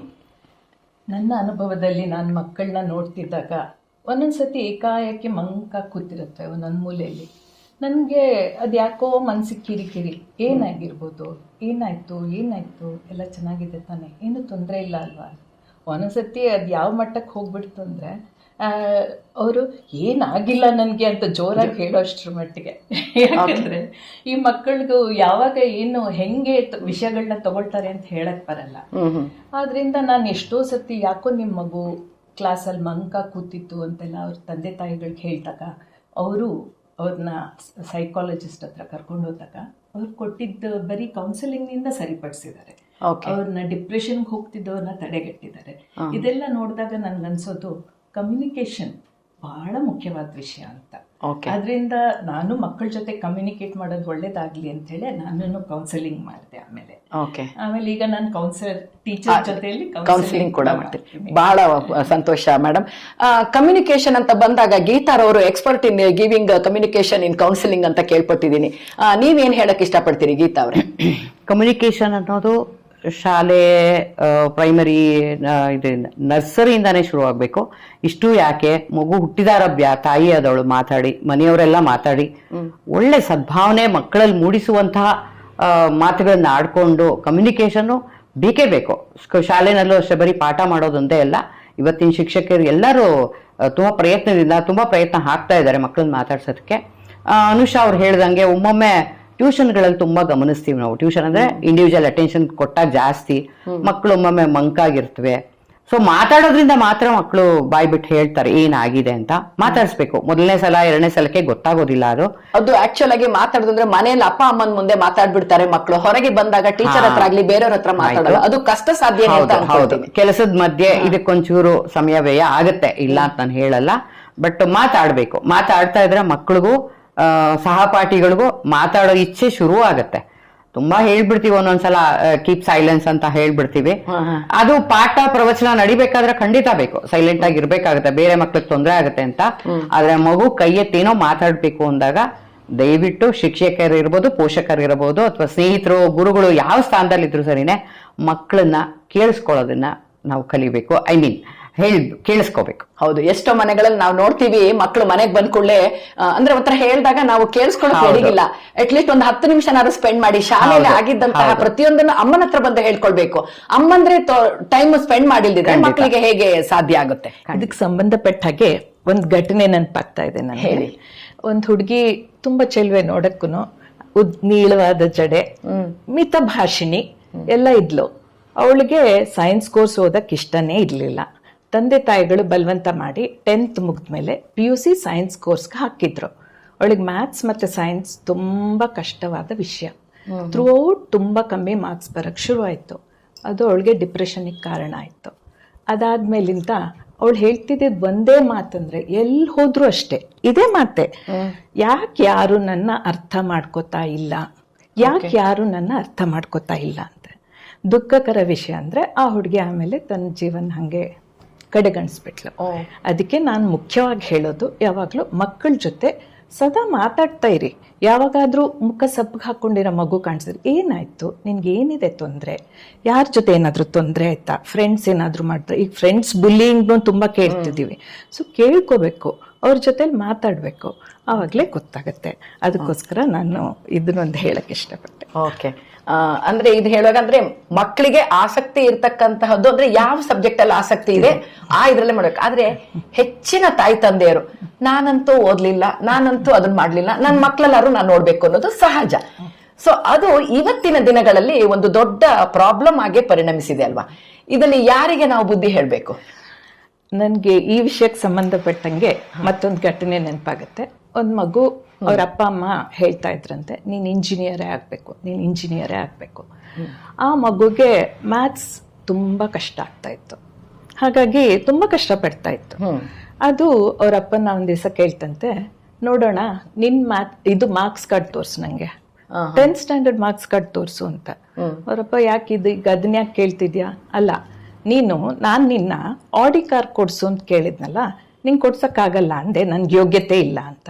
ನಾನು ಅದಕ್ಕೆ ಈಗ ನಿನ್ನ ಯೋಗ್ಯತೆನ ಅಳಿಬೇಕಾಗಿದೆ, ಅದಕ್ಕೆ ತೋರಿಸು ಅಂದಂತೆ. ಇದೆಲ್ಲ ಏನನ್ನ ತೋರಿಸುತ್ತೆ ಅಂದ್ರೆ, ನಮ್ಮ ಕಮ್ಯುನಿಕೇಶನ್ ಮಕ್ಕಳ ಜೊತೆಗೆ ಹೇಗಿರ್ಬೇಕು, ಅವ್ರಿಗೂ ಕಂಪ್ಯಾಷನ್, ಪ್ರೀತಿ, ವಿಶ್ವಾಸ ಎಲ್ಲದರಲ್ಲೂ ಅವ್ರಿಗೆ ಅನುಭವ ಇರೋ ಹಾಗೆ ನೋಡ್ಕೋಬೇಕು ಅಂತ ನನ್ನ ಅನಿಸಿಕೆ. ಸೊ ಈ ಮಾತು ಮಕ್ಕಳ ಜೊತೆ ಚೆನ್ನಾಗಿರ್ಬೇಕು ಅಂತಾನೆ ಹೇಳ್ತಾರೆ. ನೀವು ಕಮ್ಯುನಿಕೇಶನ್ ಎಕ್ಸ್ಪರ್ಟ್ ಮೇಡಮ್, ಏನ್ ಹೇಳ್ತೀರಿ? ಅಲ್ಲ, ಅದೇ ತಂದೆ ತಾಯಿ ಏನ್ ಮಾಡ್ತಾರೋ ಮಕ್ಕಳು ಮಿರರ್ಸ್ ಅಂತ ಹೇಳ್ತಾರೆ. ಇವತ್ತೊಂದು ಮಗುನ ಒಂದು ಫಂಕ್ಷನ್ ಅಲ್ಲೇ ಅಥವಾ ಶಾಲೆನಲ್ಲಿ ಎಲ್ಲಾರು ಒಂದು ಬಿಹೇವಿಯರ್ ಹೇಗಿದೆ ಅಂತ ನೋಡ್ಬೇಕಾದ್ರೆ ಖಂಡಿತ ಕ್ರೆಡಿಟ್ ಅಪ್ಪ ಅಮ್ಮನಿಗೆ ಕೊಡ್ಬೋದು. ಅಪ್ಪ ಅಮ್ಮ ಇರ್ಬೋದು, ಶಾಲೆ ಇರ್ಬೋದು. ಮೇಜರ್ ಆಗಿ ಜಾಸ್ತಿ ಪ್ರಭಾವಕ್ಕೊಳಗಾಗುತ್ತೋ ತಂದೆ ತಾಯಿ. ಶಾಲೆಯಲ್ಲಿ ಇರೋದು ಬೆಳಗ್ಗೆ ಹೋಗುತ್ತೆ, ಸಂಜೆ ಮಧ್ಯಾಹ್ನ ಬರುತ್ತೆ. ಒಂದೊಂದು ಟೀಚರ್ ಬರ್ತಾರೆ, ಕ್ಲಾಸಸ್ ಚೇಂಜ್ ಆಗುತ್ತೆ, different teachers, different subjects, different type of teachings, communications. But ಏನಾಯ್ತು, ಮನೆಗೆ ಬಂದ ತಕ್ಷಣ ಮಾತಾಡಿ, ಅದು ಒಳ್ಳೆ ರೀತಿಲಿ ಮಾತಾಡಿ. ಇವತ್ತಿನ ಕೆಲ್ಸಕ್ಕೆ ಹೋಗೋ ತಂದೆ ತಾಯಿಗೆ ಎಸ್ಪೆಷಲಿ ಹೇಳಕ್ಕೆ ಇಷ್ಟಪಡೋದು, ಒಂದು ಸ್ವಲ್ಪ ಹೊತ್ತು ಖಂಡಿತ ಟೈಮು ಮೀಸಲಿಡಿ ಮಕ್ಕಳಿಗೋಸ್ಕರ. ಬರೋದು ಲೇಟ್ ಆಗಿರ್ಬೋದು, ಮಗು ಕಾತರತೆಯಿಂದ ಕಾಯ್ತಾ ಇರುತ್ತೆ. ನೀವು ಯಾವಾಗ ಅದಕ್ಕೆ ಹೋಗೋ ನನಗೆ ಕೆಲಸ ಇದೆ ಅಂತ ನೀವು ಹೇಳ್ತಿರೋ, ಆ ಹೋಗೋನೆ ಇದು ಬೇರೆಯವ್ರಿಗೆ ಹೋಗೋ ಅಂತ ಹೇಳುತ್ತೆ. ಸೊ ತಡಿಯಮ್ಮ ಸ್ವಲ್ಪ ಬಂದೆ, ತಾಳ್ಮೆ ಅನ್ನೋದು ಮಾತಲ್ಲೇ ಶುರುವಾಯ್ತು ಅಂದ್ರೆ ಆ ಮಗುನು ಹಾಗೆ ಮಾತಾಡುತ್ತೆ. ಗೋಡೆಗೆ ಹಾಕಿದ್ದು ನಿನಗೆ ಸಿಗುತ್ತೆ ಪ್ರತಿಫಲ, ಕರ್ಮಾನುಸಾರ ನಾವು ಮಾತಾಡ್ತೀವಿ ಸ್ನೇಹಿತರ ಹತ್ರ. ಆದ್ರೆ ಮಕ್ಕಳು ನಮ್ಮ ಬಿಹೇವಿಯರ್ಗೆ ಪ್ರತಿಬಿಂಬ. ಅದು ಇವತ್ತೊಂದು ಹುಡುಗ ಆಗ್ಲಿ ಹುಡುಗಿ ಆಗ್ಲಿ, ಸಣ್ಣ ಕ್ಲಾಸ್ ಇರ್ಬೋದು ದೊಡ್ಡ ಕ್ಲಾಸ್ ಇರ್ಬೋದು, ಹೇಗ್ ಮಾತಾಡುತ್ತೆ ಅಂತಂದ್ರೆ ಮೇನ್ ಮನೆಯಿಂದನೇ ಕಲಿಯೋದು. ಮನೆಯೇ ಮೊದಲ ಪಾಠಶಾಲೆ ಅನ್ನೋದು ಈ ವಿಷಯಕ್ಕಂತೂ ತುಂಬಾ ನಿಜ. ಹೌದು ಹೌದು. ಅಂದ್ರೆ ತಾಯಿ ತಂದೆಯರು ಹೇಗೆ ಮಕ್ಕಳ ಜೊತೆಗೆ ಇರ್ತಾರೋ ಅದೇ ರೀತಿ ಮಕ್ಕಳು ಬೆಳಿತಾರೆ. ಅದು ನಂತರದಲ್ಲಿ ಗೊತ್ತಾಗುವಂತದ್ದು ಶಾಲಾ ಮಟ್ಟದಲ್ಲಿ. ಸೊ ಅದರ ಆದ ನಂತರದಲ್ಲಿ ಏನಾದ್ರೂ ಚೇಂಜಸ್ ಇದ್ರೆ ಶಾಲೆಯಲ್ಲಿ ಟೀಚರ್ಸ್ ನಿಮ್ಮಂತವ್ರು ನೋಡ್ಬಿಟ್ಟು ನಮಗೆ ಹೇಳಕ್ಕೆ ಇದಾಗುತ್ತೆ. ಇನ್ನೊಂದು ನಾನ್ ಕಂಡ್ಕೊಂಡಿರ್ತಾರ ಅಂದ್ರೆ ಮಕ್ಕಳಲ್ಲಿ ಅತಿಯಾದಂತಹ ಹೋಲಿಕೆಗಳು, ಕಂಪ್ಯಾರಿಸನ್. ನಾವೆಲ್ಲ ಚಿಕ್ಕವರಿದ್ದಾಗ್ಲೂ ಇತ್ತು. ಈಗ ನಮ್ಮ ದೊಡ್ಡಪ್ಪ ಚಿಕ್ಕಪ್ಪನ ಮಕ್ಳಿರ್ಬೋದು, ನಾವು ಸುಮಾರಾಗಿ ನಾವೆಲ್ಲರೂ ಸೇಮ್ ಏಜ್ ಅವ್ರು ಆಗಿದ್ರಿಂದ ಒಬ್ರಿಗೆ ಹೆಚ್ಚು ಮಾರ್ಕ್ ಬರೋದು, ಒಬ್ರಿಗೆ ಕಡಿಮೆ ಮಾರ್ಕ್ ಬರೋದು ಅಂತ ಕಂಪ್ಯಾರಿಸನ್. ನೋಡಿದ್ಯಾ ವಿದ್ಯೆಗೆ ಹಾಗೆ ಬಂತು, ನಿನಗೆ ಯಾಕೆ ಬರ್ಲಿಲ್ಲ? ಆವಾಗ ನಾವಷ್ಟು ಮೈಂಡ್ ಮಾಡ್ತಿರ್ಲಿಲ್ಲ. ಆದ್ರೆ ಈಗಿನ ದಿನಗಳಲ್ಲಿ ದಿನನಿತ್ಯದಲ್ಲಿ ನಾವು ನೋಡ್ತಾನೆ ಇದೀವಿ, ಪೇಪರ್ಗಳಲ್ಲೂ ಕೂಡ ಎಸ್ಪೆಷಲಿ ಮಾರ್ಕ್ಸಿಗೆ ತಂದೆ ತಾಯಿಯರು ಮಕ್ಕಳ ಹಿಂದೆ ಬೀಳ್ತಾರೆ, ಬರ್ಲೇಬೇಕು ಅಷ್ಟು ಅಂತ ಹೇಳ್ತಾರೆ. ಈಗ ಮೊನ್ನೆ ನಾವು ರೀಸೆಂಟ್ ಆಗಿ ಒಂದು ಪೇಪರ್ ಅಲ್ಲಿ ನೋಡಿದಾಗ ನಾನು 85 ಎಕ್ಸ್ಪೆಕ್ಟ್ ಮಾಡಿದ್ದೆ, ಆದ್ರೆ ನಂಗೆ ಬರೀ 75 ಬಂತು ಅಂತ ಹೇಳ್ಬಿಟ್ಟು ಆ ಹುಡುಗಿ ಜೀವ ಕಳ್ಕೊಳ್ಳೋವರೆಗೆ ಹೋಗ್ತಾಳೆ. ಸೊ ಇದು ತಾಯಿ ತಂದೆಯರಿಂದನೇ ಮಕ್ಕಳಿಗೆ ಬರ್ತಾ ಇದೆ. ಅಂದ್ರೆ ನಾನ್ ಕಡಿಮೆ ಮಾರ್ಕ್ ಬಂದಿದ್ದಕ್ಕೆ ನನ್ನ ಅಪ್ಪ ಬೈತಾರೆ, ನನ್ನ ಅಮ್ಮ ಬೈತಾಳೆ ಅನ್ನುವಂತಹ ಒಂದು ಮನಸ್ಥಿತಿ ರೆಕಾರ್ಡ್ ಆಗಿರುತ್ತಲ್ವಾ. ಸೊ ಇದಕ್ಕೆ ನೀವೇನ್ ಹೇಳ್ತೀರಿ? ಬಹಳಷ್ಟು ಮಕ್ಕಳನ್ನ ಜೊತೆ ಕೂರಿಸ್ಕೊಂಡು ಪಾಠ ಕಲಿಸಿದಂತವ್ರು ಏನ್ ಹೇಳಕ್ ಬಯಸ್ತೀರಿ ಮೇಡಮ್? ಇದೊಂದು ಘಟನೆ ನನ್ನ ಮನ್ಸಿಗೆ ನೆನಪಾಗ್ತಾ ಇದೆ. ತುಂಬಾ ಜಾಣೆ ಹುಡುಗಿ, 93% ICSE ಸಿಲೆಬಸ್ ಅಲ್ಲಿ 10th ಸ್ಟ್ಯಾಂಡರ್ಡ್ ಅಲ್ಲಿ ತೆಗ್ದಿದ್ದಾಳೆ ಮಾರ್ಕ್ಸ್. ಅವ್ರ ಪೇರೆಂಟ್ಸ್ ಬಂದು ನನ್ನ ಮಾತಾಡ್ಸಕ್ ಬಂದಾಗ ಸದ್ಯ 93% ತೆಗ್ದ್ಲು ಅಂದ್ರು. ನನ್ಗೆ ಆಶ್ಚರ್ಯ ಆಯ್ತು, ಏನ್ರಿ ಸದ್ಯ ಅಂತಿದ್ರೆ, ಎಷ್ಟು ಒಳ್ಳೊಳ್ಳೆ ಪ್ರಶ್ನೆಗಳನ್ನ ಕೇಳ್ತಾ ಇರ್ತಾಳೆ ನನ್ನ ಹತ್ರ. ತುಂಬಾ ಚೆನ್ನಾಗಿ ಅವಳು ಕೇಳಿದಕ್ ನಾನ್ ವಿಚಾರ ಮಾಡ್ಬೇಕಾಗತ್ತೆ ಎಷ್ಟೊಂದ್ಸತಿ ಉತ್ತರ ಕೊಡ್ಬೇಕಾದ್ರೆ. ಏನ್ ಹೀಗ್ ಹೇಳ್ತಿದ್ದೀರಾ ಅಂದಾಗ, ನನ್ನ ನಾದ್ನಿ ಮಗಳನ್ನು ಅವಳ ಕ್ಲಾಸಲ್ಲೇ ಇದ್ದಾಳೆ, ಅವಳಷ್ಟೇ ತೆಗ್ಲು ಅಂದ್ರು. ಅಂದ್ರೆ ಕಡಿಮೆ ಬಂದಿದ್ರೆ ಇನ್ ಯಾವ ರೀತಿ ಆಗ್ತಿತ್ತು ಅಂತ. ಸೊ ಇದನ್ನ ನೋಡಿದಾಗ ನನ್ಗೆ ಯಾಕೋ ಮನ್ಸಲ್ಲಿ ಒಂದು ಎಳೆ ಇತ್ತು, ಈ ಕಂಪ್ಯಾರಿಸನ್ ಸರಿಯಲ್ಲ ಅಂತ. ಯಾಕಂದ್ರೆ ಒಂದ್ಸತಿ ನಮ್ ಗುರುಗಳು ಹೇಳಿದ್ರು, ಈ ಕಂಪ್ಯಾರಿಸನ್ ನೋಡಿ, ಈಗ ನಿಮ್ ಯಜಮಾನ್ರು ನಿಮ್ ಹತ್ರ ಪಕ್ಕದ ಮನೆಯವ್ರ ಅಡ್ಗೆ ತುಂಬಾ ಚೆನ್ನಾಗ್ ಮಾಡ್ತಾರೆ, ನೀನ್ ಹೋಗ್ ಕಲಿ ಅವ್ರ ಹತ್ರ ಅಂದ್ರೆ ನಿಮ್ಗೆ ಇಷ್ಟ ಆಗತ್ತಾ? ಖಂಡಿತ ಇಷ್ಟ ಆಗಲ್ಲ ನಮ್ಗೆ ಯಾರಿಗೂ. ಆ ತರ ಹೇಳ್ಬಿಟ್ಟು ಕಂಪ್ಯಾರಿಸನ್ ಅಷ್ಟು ಕೆಟ್ಟದು ಯಾವುದು ಇಲ್ಲ. 2 ಬೆಟ್ಟಗಳು ಒಂದೇ ತರ ಇರಲ್ಲ ಅಂದ್ಮೇಲೆ, ಒಂದೇ ತಾಯಿ ಹೊಟ್ಟೆಯಲ್ಲಿ ಹುಟ್ಟಿದ 2 ಮಕ್ಳುನು ಒಂದೇ ತರ ಇರಕ್ ಚಾನ್ಸೇ ಇಲ್ಲ. ಈ ಕಂಪ್ಯಾರಿಸನ್ ಮಾಡಿ ಮಾಡಿ ಅವನ್ನ ನೋಡ್ಕಲಿ, ಅದು ಚಿಕ್ಕ ಮಗು, ಅದು ತುಂಬಾ ದೊಡ್ಡ ಅಚೀವರ್. ಅದು ನೋಡ್ಕಲಿ ನಾನೇನಾದ್ರೂ ಮಾಡಿ ಅವಳನ್ನ ಮೀರ್ಸ್ಬೇಕು ಅನ್ನೋದು, ಅದ್ ಯಾವ ಲೆವೆಲ್ಗೆ ಹೋಗ್ಬಿಡ್ತಂದ್ರೆ ಒಳಗೊಳಗೆ ದ್ವೇಷ ಬೆಳೆಯಕ್ ಶುರು ಆಯ್ತು ಮಗು ಮೇಲೆ, ಆ ಚಿಕ್ಕದ್ರ ಮೇಲೆ. ಎಷ್ಟ್ರ ಮಟ್ಟಿಗೆ ದ್ವೇಷ ಬರ್ತಿತ್ತಂತಂದ್ರೆ ಅಂತಿದ್ನಂತೆ, ಒಂದೊಂದ್ಸತಿ ನನ್ ಜೋಕಾಲಿ ಕೂಡ್ಸ್ಬಿಟ್ಟು ಜೋರಾಗಿ ತಳ್ಬಿಟ್ಟು ಗೋಡೆಗೆ ಹೋಗಿ ಹೊಡಿಸ್ಬಿಡ್ಬೇಕು ನೋಡು ನನ್ ತಂಗಿನ. ಅಂದ್ರೆ ಇದು ಆ ಮಗು ಏನು ಮಾಡಿಲ್ಲ ತಂಗಿ. ಇದು ತಪ್ಪಾಗಿರೋದು ಯಾರು ಕಂಪೇರ್ ಮಾಡ್ತಿದ್ರಲ್ಲ ಅವರಿಂದ ಮಗುವಿನ ಮನಸ್ಥಿತಿ ಆತರ ಆಗೋದು. ಅದಕ್ಕೆ ನನ್ಗನ್ಸುತ್ತೆ ಇವೆಲ್ಲ ವಿಷಯಗಳನ್ನ ಸೂಕ್ಷ್ಮವಾಗಿ ಗಮನಿಸ್ತಾ ಇರ್ಬೇಕು. ನಾವೇನ್ ಮಾತಾಡ್ತೀವಲ್ಲ, ಮಾತಿಗೆ ಒಂದೊಂದು ಪದಕ್ಕೂ ಎನರ್ಜಿ ಇದೆ ಅಂತಾರೆ. ಆದ್ರಿಂದ ಎನರ್ಜಿ ಲ್ಯಾಂಗ್ವೇಜ್ ಅಲ್ಲಿ ಹೇಳ್ಬೇಕು ಅಂದ್ರೆ, ನಾವು ಮಾತಾಡೋ ಭಾಷೆ ಇದೆಯಲ್ಲ, ಮೊದಲು ಅದನ್ನ ತುಂಬಾ ಸಂಸ್ಕರಿಸಿ ಮಾತಾಡೋದನ್ನ ಕಲಿಬೇಕು ಅಂತ ನನ್ನ ಅನಿಸಿಕೆ. ಈ ನಿಟ್ಟಿನಲ್ಲಿ ಮಕ್ಕಳಿಗೆ, ತಾಯಿ ತಂದೆಯರಿಗೆ ನೀವು ಏನ್ ಹೇಳಕ್ ಬಯಸ್ತೀರಾ ಗೀತಾ? ಇಲ್ಲ, ಆಕ್ಚುಲಿ 2 ತರ ಆಯಾಮಗಳು. ನೀವು ಹೇಳ್ದಂಗೆ ಹಿಂದಿನ ಕಾಲದಲ್ಲಿ ಅವಿಭಕ್ತ ಕುಟುಂಬಗಳು, ನ್ಯೂಕ್ಲಿಯರ್ ಫ್ಯಾಮಿಲೀಸ್ ತುಂಬಾ ರೇರ್ ಅಲ್ಲಿತ್ತು. ಯಾರು ಟ್ರಾನ್ಸ್ಫರ್ ಆಗಿ ಊರಿಗೆ ಬಂದ್ರೆ ಮಾತ್ರ ಗಂಡ ಹೆಂಡತಿ ಮಕ್ಳು ಆ ಥರ. ಈಗ ಒಂದೇ ಊರಲ್ಲೇ ಅಪ್ಪ ಅಮ್ಮ ಮಕ್ಕಳು ಎಲ್ಲ ಬೇರೆ ಇರ್ತಾರೆ. ಸೊ ಎಕ್ಸ್ಪೆಕ್ಟೇಷನ್ ಅನ್ನೋದು ತುಂಬಾ ಜಾಸ್ತಿ ಆಗಿದೆ. ಆ ಮಗು ಹುಟ್ಟಿದಂಗೆ ಒಳ್ಳೆ ಮಾತಲ್ಲಿ ಯು ಆರ್ ದ ಬೆಸ್ಟ್, ನೀನೇನ್ ಮಾಡಿದ್ರು ಅಷ್ಟೇ ಸಾಕು, ನೀನೇನ್ ಮಾಡಿದ್ರು ಅಷ್ಟೇ ಚೆನ್ನ ಅಂತಂದ್ರೆ ಮೋಸ್ಟ್ ಪ್ರಾಬ್ಲಿ ಈ ನೆಗೆಟಿವಿಟಿ ತಲೆಗೆ ಬರಲ್ಲ. ಅದಕ್ಕೆ ಆಯ್ತು ನನ್ಗಾಗಿದ್ದಿಷ್ಟೇ, ಆಯ್ತು ಪುಟ ಈ ಸಲ ತಗೊಂಡಿದೆ, ಇನ್ನೊಂದ್ಸಲ ಚೆನ್ನಾಗಿ ತಗೋ, ಅದು ಒಂದು ಆಯಾಮ. ಎರಡನೇ ಆಯಾಮ ಏನಾಗಿದೆ ಅಂದ್ರೆ ಶಾಲೆಗಳಲ್ಲಿ ಟೀಚರ್ಸು ಟಾಪರ್ಸ್ ನಿಲ್ಲಿಸಿ ಕೈ ಚಪ್ಪಾಳೆ ಹೊಡೆಯೋದು. ನಾನೊಂದು ಟೀಚರ್ ಆಗಿದ್ದಾಗ ಒಂದು ಶಾಲೆ ಅಡ್ವಾಂಟೇಜ್ ಹೇಳ್ತೀನಿ. ಎಲ್ಲ ಶಾಲೆಯಲ್ಲಿ ಎಲ್ಲ ಕ್ಲಾಸ್ ರೂಮ್ಸ್ ಅಲ್ಲೂ 1 to 5 ಗ್ರೇಡ್ಸ್ ಬರೀತಾ ಇರಲಿಲ್ಲ. ಯಾಕೆ ಅಂದ್ರೆ 1 ಮಾರ್ಕ್ 2 ಮಾರ್ಕಲ್ಲಿ ಫಸ್ಟ್ ರ್ಯಾಂಕ್ ಕಳ್ಕೊಂಡಿರೋದು ಅಥವಾ 5th ರ್ಯಾಂಕ್ ಕಳ್ಕೊಂಡಿರೋ ಮಗು ಬೇಜಾರಾಗಬಾರ್ದು ಅಂತ good luck for the achievers ಅಂತ ಆತರ ಏನೋ ಮಾಡ್ತಿದ್ರು. ಅದು ಚೆನ್ನಾಗಿದೆ, ಅದು ಆ ಪ್ರೊಸೀಜರ್ ಚೆನ್ನಾಗಿದೆ. ಸೊ ಶಾಲೆನಲ್ಲೂ ಏನಾಗುತ್ತೆ, ಅನಿವಾರ್ಯ ಕಾರಣಗಳಿಂದ ಟೀಚರ್ ಹೇಳ್ಬೇಕಾಗಿ ಬರುತ್ತೆ, ನೋಡಿ ಇವನು ರೈಟಿಂಗ್ ಚೆನ್ನಾಗಿದೆ, ಇವನ್ ಮ್ಯಾಥ್ಸ್ ಚೆನ್ನಾಗಿದೆ, ಸಮಯಕ್ಕೆ ಹೇಳ್ಬೇಕಾಗಿ ಬರುತ್ತೆ. ಟೀಚರ್ ತಪ್ಪು ಅಂತ ನಾನು ಹೇಳಲ್ಲ, ಆದ್ರೆ ಎಲ್ಲೋ ಒಂದು ಮಗು ಸ್ವಲ್ಪ ಲೋ ಇನ್ ಫೀಲಿಂಗ್ ಆ ತರ ಇದ್ದಾಗ, ಮನೆಯಲ್ಲೂ ಹೀಗೆ ಪ್ರೆಷರ್ ಎರಡೂ ಕಡೆ ಆದಾಗ ಮಗು ಪ್ರೆಷರ್ ಕುಕ್ಕರ್, ಎಲ್ಲೂ ಉತ್ತರ ಹೇಳಕ್ ಆಗ್ತಿಲ್ಲ. ಯಾಕಂದ್ರೆ ಎಲ್ಲರೂ ಎಕ್ಸ್ಪ್ರೆಸಿವ್ ಇಲ್ಲ, ಎಲ್ಲ ಮಕ್ಕಳು ಮಾತಾಡಲ್ಲ. ಈಗ ನೀವೆಲ್ಲ ಹೇಳಿದ ಉದಾಹರಣೆ ಪ್ರಕಾರ ಮಕ್ಕಳು ಹೇಳಿದ್ವು, ನನಗೆ ಬೇಜಾರಾಗ್ತಿದೆ, ನನ್ನ ಮಾತು ಯಾರು ಕೇಳಿಲ್ಲ. ಆಕ್ಚುಲಿ ನೀನೇನೋ ಹೇಳ್ಬೇಕು ಅಂತಿದ್ದೆ, ಹೇಳು ಪುಟ್ಟ ಅಂತ ಹೇಳಕ್ಕೆ ಟೀಚರ್ಗೂ ಟೈಮ್ ಇರಲ್ಲ. ಇರೋ 45 ನಿಮಿಷದಲ್ಲಿ ಪಾಠನೂ ಮಾಡ್ಬೇಕು, ಕರೆಕ್ಷನ್ ಮಾಡ್ಬೇಕು, ಆ ವಿಷಯ ಬೇರೆ. ಸೊ ಮನೆಯಲ್ಲಿ ಪೋಷಕರದೇ ಜಾಸ್ತಿ ಪಾಲು ಅಂತ ಹೇಳಕ್ ಬರ್ತೀನಿ. ಸ್ನೇಹಿತರು ದೊಡ್ಡ ವಯಸ್ಸಾದ್ಮೇಲೆ ಅಂದ್ರೆ ಸಣ್ಣ ಅಡೋಲ್ಸೆನ್ಸ್ ಅಂತ ಕಂಡು ಹಿಡಿದಲ್ಲಿ ತುಂಬಾ ಒಳ್ಳೇದು. ಅಂದ್ರೆ ಕೆಲವರು ಹೇಳ್ತಾರೆ ಫ್ರೆಂಡ್ಸು, ಅವ್ನು ಯಾಕೋ ಸ್ವಲ್ಪ ಅಪ್ಸೆಟ್ ಆಗಿದ್ದಾನೆ ಅಂತ. ಬಟ್ ಸಣ್ಣ ಮಕ್ಕಳಲ್ಲಿ ಅದು ಕಾಂಪ್ಲೆಕ್ಸ್ ಬೆಳೀತಾ ಹೋಗುತ್ತೆ, ಇನ್ಫೀರಿಯಾರಿಟಿ ಕಾಂಪ್ಲೆಕ್ಸ್ ಆಗೋ ಚಾನ್ಸಸ್ ಇರುತ್ತೆ. ಇಂಟ್ರೋವರ್ಟ್ ಆಗ್ತಾರೆ ಅವರು ಎಕ್ಸ್ಪ್ರೆಸಿವ್ ಆಗಿರಲ್ಲ. ಸೊ ದಯವಿಟ್ಟು ಪೋಷಕರಿಗೆ ಒಂದು ಸಣ್ಣ ಮಾತು ವಿನಂತಿ, ಆದಷ್ಟು ಮಗುನ ಸೆಲ್ಫ್ ಲವ್ ಕಲಿಸಿ. ಮಗು ತನ್ನನ್ನು ತಾನು ಇಷ್ಟಪಡಬೇಕು. ತನ್ನ ಯೋಗ್ಯತೆ ಅಂದ್ರೆ ನಾನು ಹೇಳೋದು ಯೋಗ್ಯತೆ ಅನ್ನೋ ಪ್ರಶ್ನೆ ಅಂತಂದ್ರೆ ಕೆಪಾಸಿಟಿ ಇಷ್ಟೇ ಇದೆ ಅಂತ ಅನ್ಬೇಕಾದ್ರೆ ದಯವಿಟ್ಟು ಪೋಷಕರು ಜಾಸ್ತಿ ಎಕ್ಸ್ಪೆಕ್ಟ್ ಮಾಡಬೇಡಿ. ಅದಕ್ಕೆ ಯಾವ ತರ ಪ್ರೋತ್ಸಾಹ ಕೊಟ್ಟು ಚೆನ್ನಾಗಿ ಆಗ್ಬೋದು ಅನ್ನೋದ್ರ ಬಗ್ಗೆ ಟೀಚರ್ ಅಂಡ್ ಪೇರೆಂಟ್ಸ್ ಒಂದು ಟೀಮ್ ವರ್ಕ್ ಅಲ್ಲಿ ಮಾಡಿ ಮಗು ನಾವೆಲ್ಲಿ ತರ್ಬೋದು. ತಪ್ಪಲ್ಲ, ಹೇಳೋದು ತಪ್ಪಲ್ಲ. ನೀವು ಚೆನ್ನಾಗಿ ತಗೊಂಡಿದ್ದಾನೆ ಅದೇ ರೀತಿ ನೀನು ತಗೋ, ನಿನ್ಗೆ ಆಗುತ್ತೆ, ನಿನಗೆ ಕೆಪಾಸಿಟಿ ಇದೆ, ಟ್ರೈ ಮಾಡ್ಬೋದು ಅಂತ. ಅದನ್ನ ಹೀಯಾಳ್ಸೋದಾಗ್ಲಿ ಹಂಗ್ಸೋದಾಗ್ಲಿ ಮನೆಯಲ್ಲೂ ಮಾಡಬೇಡಿ, ಶಾಲೆಗಳಲ್ಲೂ ಮಾಡಬೇಡಿ. ಆದ್ರೆ ಇವತ್ತಿನ ದಿನಗಳಲ್ಲಿ ತಾಯಿನೂ ಕೆಲ್ಸಕ್ಕೆ ಹೋಗೋದು, ತಂದೆನೂ ಕೆಲ್ಸಕ್ಕೆ ಹೋಗೋದು, ಮನೆಗೆ ಬರುವಾಗ ಆಕೆಗೂ ಸಾಕಾಗಿ ಬಿಟ್ಟಿರುತ್ತೆ, ನಾನು ರೆಸ್ಟ್ ಮಾಡ್ಬೇಕು ಅನ್ನೋ ಸ್ಟೇಜಿಗೆ ತಲುಪಿರ್ತಾಳೆ. ಸೊ ಮಕ್ಕಳು ಮಾತಾಡಿದಾಗ ಅಸಹನೆಯನ್ನು ಬಹಳ ತೋರಿಸ್ತಾರೆ. ಸೊ ಇದಕ್ಕೆ ರೆಮಿಡಿ ಏನು? ನನ್ಗನ್ಸುತ್ತೆ ನಾವು ಮಾತಾಡಿ ದೊಡ್ಡ ದೊಡ್ಡ ಭಾಷಣಗಳನ್ನ ಬಿಗ್ದು ಎಲ್ಲ ಮಾಡಿದ್ರೆ ಏನು ಪ್ರಯೋಜನ ಇಲ್ಲ. ನಮ್ ನಡತೆಯಲ್ಲಿ ತೋರಿಸ್ಕೊಡ್ಬೇಕು. ಯಾಕಂದ್ರೆ ಮಕ್ಕಳು ಅನುಕರಿಸೋದು ನಮ್ಮ ಮಾತುಗಳನ್ನಲ್ಲ, ನಾವು ಹೆಂಗ್ ನಡೀತಿದೀವಿ ಅದೇ ಹಾದಿಯಲ್ಲಿ ಅವರು ನಡೀತಾರೆ. ಅದಕ್ಕೆ ಹೆಚ್ಚಾಗಿ ಆದಷ್ಟು ನಾವು ಅವ್ರ ಹತ್ರ ಮಾತಾಡುವಾಗ ಸೌಹಾರ್ದಯುತವಾಗಿ ಮಾತಾಡಿದ್ರೆ ಅವ್ರು ಅದನ್ನೇ ಬೇರೆಯವ್ರಿಗೂ ಕೊಡ್ತಾರೆ. ಎಷ್ಟೊಂದ್ ಸತಿ ನಾವು ಸೂಕ್ಷ್ಮವಾಗಿ ನೋಡಿದಾಗ ಗೊತ್ತಾಗತ್ತೆ ನಮ್ಗೆ, ಇವ್ರು ಮಾತಾಡೋದೆಲ್ಲ ಪ್ರತಿರೂಪ ಇರುತ್ತೆ, ತಂದೆದೋ ತಾಯಿದೋ. ಇನ್ನೊಂದು ಮಾತು ಆಡ್ ಮಾಡಕ್ ಶುರು ಮಾಡಿ ಇಷ್ಟಪಡ್ತೀನಿ. ತಂದೆ ತಾಯಿ ಮಕ್ಕಳ ಮುಂದೆ ಆರ್ಗ್ಯೂ ಮಾಡ್ಬೇಡಿ. ಅಲ್ಲಿಂದ ಮಗು ಆಟ ಆಡ್ತಾ ಇರ್ಬೋದು, ಕಾರು ವ್ಯಾನು ಬಸ್ಸು ಅಂತ ಏನೋ ಓಡಿಸ್ತಿರ್ಬೋದು, ಅದ್ರ ಗಮನ ಎಲ್ಲ ಅಪ್ಪ ಅಮ್ಮನ ಮೇಲೆ ಇರುತ್ತೆ. ಆದಷ್ಟು ಒಬ್ಬರನ್ನೊಬ್ರು ಅವರ ಹಿರಿಮೆನ ಅಥವಾ ಮಾಡಿರೋ ಒಳ್ಳೆ ಕಾರ್ಯನ ಅಪ್ರಿಶಿಯೇಟ್ ಮಾಡಕ್ ನೋಡಿ. ಅಪ್ರಿಶಿಯೇಟ್ ಮಾಡೋದು ಒಮ್ಮೊಮ್ಮೆ ಆಗೋದಿಲ್ಲ, ಯಾಕೆಂದ್ರೆ ಏನೋ ನಾವು ಹೇಳ್ಬೇಕು ಅನ್ನೋ ಅವಸರದಲ್ಲಿರ್ತೀವಿ. ದಯವಿಟ್ಟು ಅವಾಗ ಹೀಯಾಳಿಸಿ ಮಾತಾಡ್ಬೇಡಿ, ಮಗು ಅದನ್ನೇ ಕಲಿಯುತ್ತೆ. ಈ ಒಂದು ಸಣ್ಣ ಉದಾಹರಣೆ ಫ್ಯಾಮಿಲಿ ಕೌನ್ಸಿಲಿಂಗ್ ಅಲ್ಲಿ ಬಂದಿತ್ತು. ಒಂದು ತಾಯಿ ವಿಕ್ಟಿಮ್ ಆಗಿದ್ಲು, ಅತ್ತೆ ಮಾವ ಗಂಡ ಎಲ್ಲರೂ ಅವಳನ್ನ ಹೀಯಾಳಿಸ್ತಿದ್ರು ಅಂತ.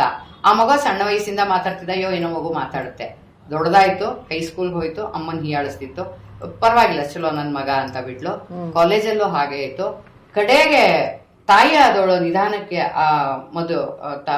ಹುಡುಗನ ತಾಯಿ ಆದವಳು ಖಿನ್ನತೆಗೆ ಒಳಗಾಗ್ತಾ ಇದ್ಲು. ಯಾಕೆಂದ್ರೆ ಅವಳು ಎಕ್ಸ್ಪ್ರೆಸಿವ್ ಆಗಿರ್ಲಿಲ್ಲ, ಅವಳು ಹೇಳ್ಕೊಳಕ್ ಆಗ್ಲಿಲ್ಲ ನನ್ಗೆ ಹಿಂಗ್ ತರ ಆಗ್ತಿದೆ ಅಂತ.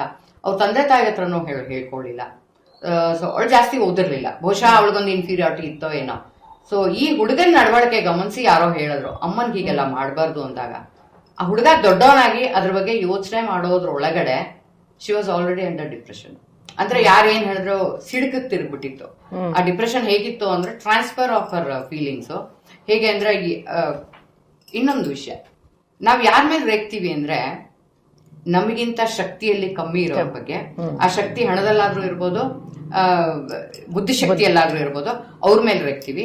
ಸೊ ಅವಳು ಅವ್ರ ಮನೆ ಕೆಲಸದವಳ ಮೇಲೆ ತಿರುಗ್ತಿದ್ಲು, ಯಾಕಂದ್ರೆ ಎಲ್ಲಾರು ಒಂಥರ ಅವಳ ಮೇಲೆ ಇದಾಗ್ತಿತ್ತು ಅಂತ ಹೇಳಿ.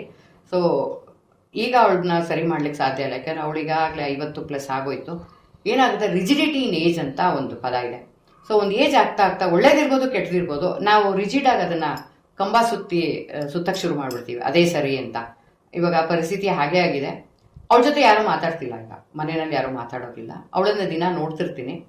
ಸೊ ಮಾತಾಡೋರ್ ಜೊತೆಗೆ ತುಂಬಾ ಹೊತ್ತು ಮಾತಾಡ್ತಾಳೆ, ಮನೆಯಲ್ಲಿ ಮೌನಿಯಾಗಿರ್ತಾಳೆ. ಸೊ ಈ ತರ ಕೇಸಸ್ ಸುಧಾರಿಸಿಲ್ಲ. ಮಗ ಟ್ರೈ ಮಾಡ್ತಾ ಇದ್ದಾನೆ. ಮಗ ಸ್ವಲ್ಪ ಊರ ಹತ್ರ ಇವ್ರ ಹತ್ರ ಎಲ್ಲ ಕೇಳಿದ, ಅವನ್ಗೂ ಓದು, ಅವ್ನ್ ಕೆರೀರು ಕೆಲಸ ಅಂತ ಇದೆ. ಸೊ ನಾನ್ ಹೇಳೋದು, ಈ ತರ ಆದಾಗ ಇದಕ್ಕೆ ಯಾರು ಹೊಣೆ ಅಂತ. ಕೌನ್ಸಿಲಿಂಗ್ ಎಲ್ಲ ಮಾಡಿದ್ರು ಕೂಡ ಸರಿ ಹೋಗುವಂತ ಸ್ಟೇಜ್. ಕೌನ್ಸಿಲಿಂಗ್ ಗೆ ಬರ್ಬೇಕಾದ್ರೆ ಫಸ್ಟ್ ಪಾಯಿಂಟ್ ಇಬ್ರು ರೆಡಿ ಇರ್ಬೇಕು, ಕರ್ಕೊಂಡ್ ಬರೋರು ರೆಡಿ ಇರ್ಬೇಕು, ಕೇಳಿಸ್ಕೊಳ್ಳೋರು ರೆಡಿ ಇರ್ಬೇಕು. ಇಲ್ಲ ತಾನೇ ಡಿಸೈಡ್ ಮಾಡ್ಬೇಕು, ನನ್ಗೆ ಯಾರೋ ಒಬ್ರು ಸಹಾಯ ಬೇಕು. ಇಲ್ಲಿ ಯೂಸ್ ಮಾಡೋ ಪದ ಎಂಪವರ್ಮೆಂಟ್ ಅಂತ. ಎಂಪವರ್ಮೆಂಟ್ ಬರೀ ಒಂದು ಕೆಲಸ ಅವಳು ದುಡಿತಾ ಇದ್ದಾಳೆ ಎಂಪವರ್ಡ್ ಆದ್ಲು ಅಂತಲ್ಲ. ಬುದ್ಧಿಶಕ್ತಿಯಿಂದ ತಾನು ಸ್ವಾವಲಂಬಿ ಆಗ್ಬೇಕು. ಬುದ್ಧಿಶಕ್ತಿಯಿಂದಾಗಿ ತನ್ನನ್ನು ತಾನು ಕಾನ್ಫಿಡೆಂಟ್ ಆಗಿ ಒಪ್ಕೊಳ್ಳೋಳಾಗ್ಬೇಕು. ಸೊ ಈ ಕಾನ್ಫಿಡೆನ್ಸ್ ಅನ್ನೋ ಪದ ಮಕ್ಕಳಲ್ಲಿ ತುಂಬಿಸ್ಬೇಕಾದ್ರೆ ತಂದೆ ತಾಯಿ ಕೈಯಲ್ಲಿ ತುಂಬಾ ಇದೆ. ಅಜ್ಜಿ ತಾತನ ಇರ್ಬೋದು, ಪ್ಯಾಂಪರಿಂಗ್ ಕಿಡ್ ಅಂತಾನು ಆಗ್ಬಾರ್ದು.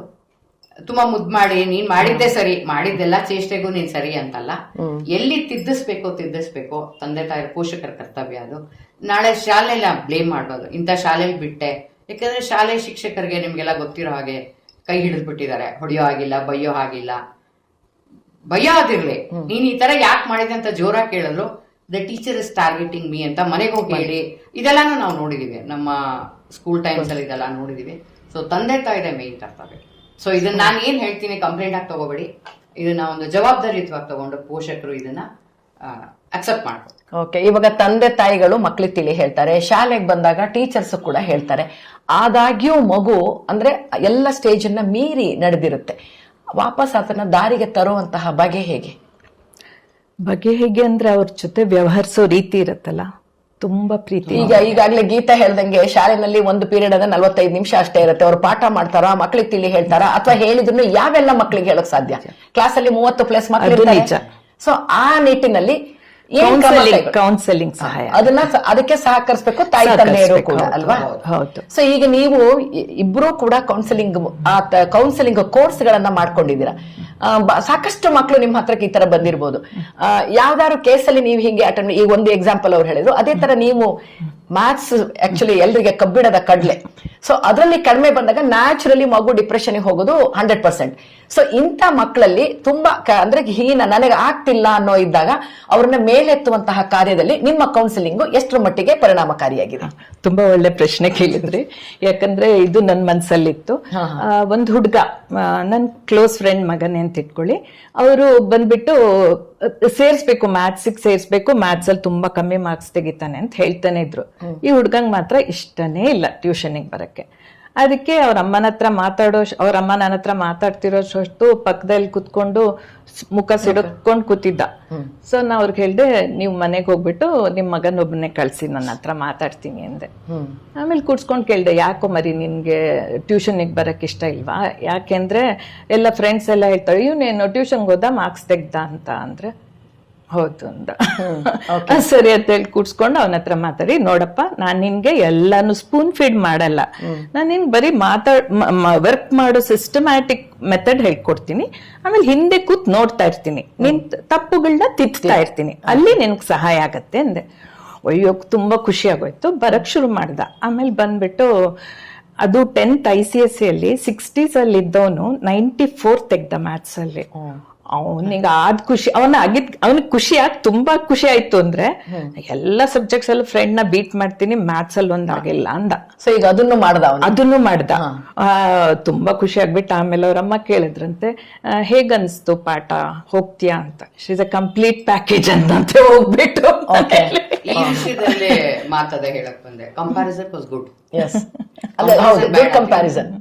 Power words. ಸೊ ಯಾವ ರೀತಿ ನಾವು ಹೇಳಿದ್ವು ಅನ್ನೋದು, ತಂದೆ ತಾಯಿಗೆ ಥ್ಯಾಂಕ್ಸ್ ಹೇಳೋಣ, ಶಿಕ್ಷಕಿಯರ್ ಹೇಳೋಣ. ಏನಂದ್ರೆ ಟ್ಯೂಷನ್ ಟೀಚರ್ಸ್ಗೂ ಪಾಪ ಇರುತ್ತೆ, ಅವ್ರದೇ ಕನ್ಸ್ಟೆಂಟ್ಸ್ ಇರುತ್ತೆ. ಸೊ ಇದು ಎರಡನೇದು ನಾನು ಈ ಮಧ್ಯೆ ಹೇಳ್ಬೇಕು ಅಂತ, ಅಕ್ಸೆಪ್ಟೆನ್ಸ್ ಆಫ್ ದ ಲಾಸ್. ನಾನು ಸೋತ್ ಹೋಗಿದ್ದೀನಿ, ನಾನು ತಗೊಳಕ್ಕಾಗ್ಲಿಲ್ಲ, ಅದು ಅಕ್ಸೆಪ್ಟ್ ಎಷ್ಟು ಗ್ರೇಸ್ಫುಲ್ ಆಗಿ ಮಾಡ್ಕೊಡ್ತೀಯಾ ಅಂತ ತಂದೆ ತಾಯಿ ಹೇಳ್ಕೊಡ್ಬೇಕು. Teachers better luck next time ಅಂತ ಒಂದ್ ಪದ ಹೇಳ್ತಾರೆ ಇಂಗ್ಲಿಷಲ್ಲಿ. It has lot of weightage. ಅದೇನೆ ಅರ್ಥ ಅದೇನೆ. ಸೊ ಯಾರಾದ್ರೂ ಬೈದಾಗ ಮಾಡಿದಾಗ ಮಕ್ಕಳಿಗೆ ಮನೆಗೆ ಬಂದು ಬೇಜಾರಿಸ್ಕೊಂಡಿದ್ದಾಗ ತಂದೆ ತಾಯಿಗಳಾಗ್ಲಿ ಅಥವಾ ಮನೆಯಲ್ಲಿರೋ ಯಾರೋ ಹಿರಿಯರಾಗ್ಲಿ ಒಬ್ರು ಬೈತಾ ಇದ್ದಾರೆ, ಬೈಬೇಕು ಮಕ್ಕಳನ್ನ, ಇನ್ನೊಬ್ರು ಖಂಡಿತ ಸಮಾಧಾನ ಮಾಡಿ. ತಂದೆ ಇರ್ಬೋದು, ತಾಯಿ ಇರ್ಬೋದು, ಒಬ್ರು ಸ್ಟ್ರಿಕ್ಟ್ ಆಗಿರಿ, ಒಬ್ರು ಖಂಡಿತ ಪ್ರೀತಿಯಿಂದ ಹೇಳಿ ಆಯ್ತು ನೆಕ್ಸ್ಟ್ ಟೈಮ್ ನೀನು ಪ್ರೂವ್ ಮಾಡಿ ತೋರಿಸ್ಬೋದು. ಯಾರು ಕಂಪ್ಯಾರಿಸನ್ ಇಲ್ಲ, ನೀನೇ ಸಾಟಿ, ಯಾರಿಗೂ ನಿನ್ ಕಂಪ್ಯಾರಿಸನ್ ಬೇಡ. ಆಮೇಲೆ ಈ ಸಲ ಇರ್ಲಿಲ್ಲ ಅಂದ್ರೆ ಪರವಾಗಿಲ್ಲ, ಇನ್ನೊಂದ್ಸಲ ಗೆಲ್ಬೋದು ನೀನು. ಅಕ್ಸೆಪ್ಟೆನ್ಸ್, ಸೋಲನ ಅಕ್ಸೆಪ್ಟೆನ್ಸ್ ತುಂಬಾ ಮನೆಗಳಲ್ಲಿ ಹೇಳ್ಕೊಡ್ತಾ ಇಲ್ಲ ವಿದ್ಯಾ. ಅದು ಬೇಜಾರಿನ ಸಂಗತಿ. ಎಲ್ಲರೂ ಸಚಿನ್ ತೆಂಡೂಲ್ಕರ್ ಆಗಲ್ಲ ಅಲ್ವಾ, ಎಲ್ಲಾರು ಎಲ್ಲದನ್ನು ಮೀರಿಸಿ ಮೇಲ್ ಬೆಳೆಯಕ್ಕಾಗಲ್ಲ. ಇರ್ಬೋದು ಆತರ ಆಗ ಪ್ರಯತ್ನ ಪಡ್ಬೋದು. ಇವಾಗ ನಾವ್ ಹೇಳ್ತೀವಿ ಕಂಪ್ಯಾರಿಸನ್ ಒಳ್ಳೇದಲ್ವಾ, ಸಚಿನ್ ತರ ನೀನು ಕಲಿಬೇಕು, ಒಳ್ಳೆ ಆಟಗಾರ ಆಗ್ಬೇಕು ಅಂತ ಹೇಳಿ ತಪ್ಪಿಲ್ಲ. ಅಥವಾ ಇನ್ಯಾರೋ ಅಕ್ಕಪಕ್ಕದ ಮನೇಲಿ ಹೇಳ್ತೀವಿ, ಖಂಡಿತ ತಪ್ಪಿಲ್ಲ. ಅದನ್ನ ಪ್ರೋತ್ಸಾಹ ತುಂಬಿ ಹೇಳ್ಬೇಕು. ಒಂದೊಂದ್ಸಲ ಆ ಮಗು ಲೋ ಆಗ್ತಾ ಇದೆ, ಬೇಜಾರಾಗ್ತಿದೆ ಅಂದಾಗ ತಂದೆ ತಾಯಿ ಅರ್ಥ ಮಾಡ್ಕೋಬೇಕು. ಅನುಷಾ ಅವ್ರು ಹೇಳ್ದಂಗೆ ಮಗು ಯಾತಕ್ ಬೇಜಾರಾಗ್ತಿದೆ, ಸಣ್ಣ ಮಗು ಇದ್ದಾನೆ ಗಮನಿಸಬೇಕು.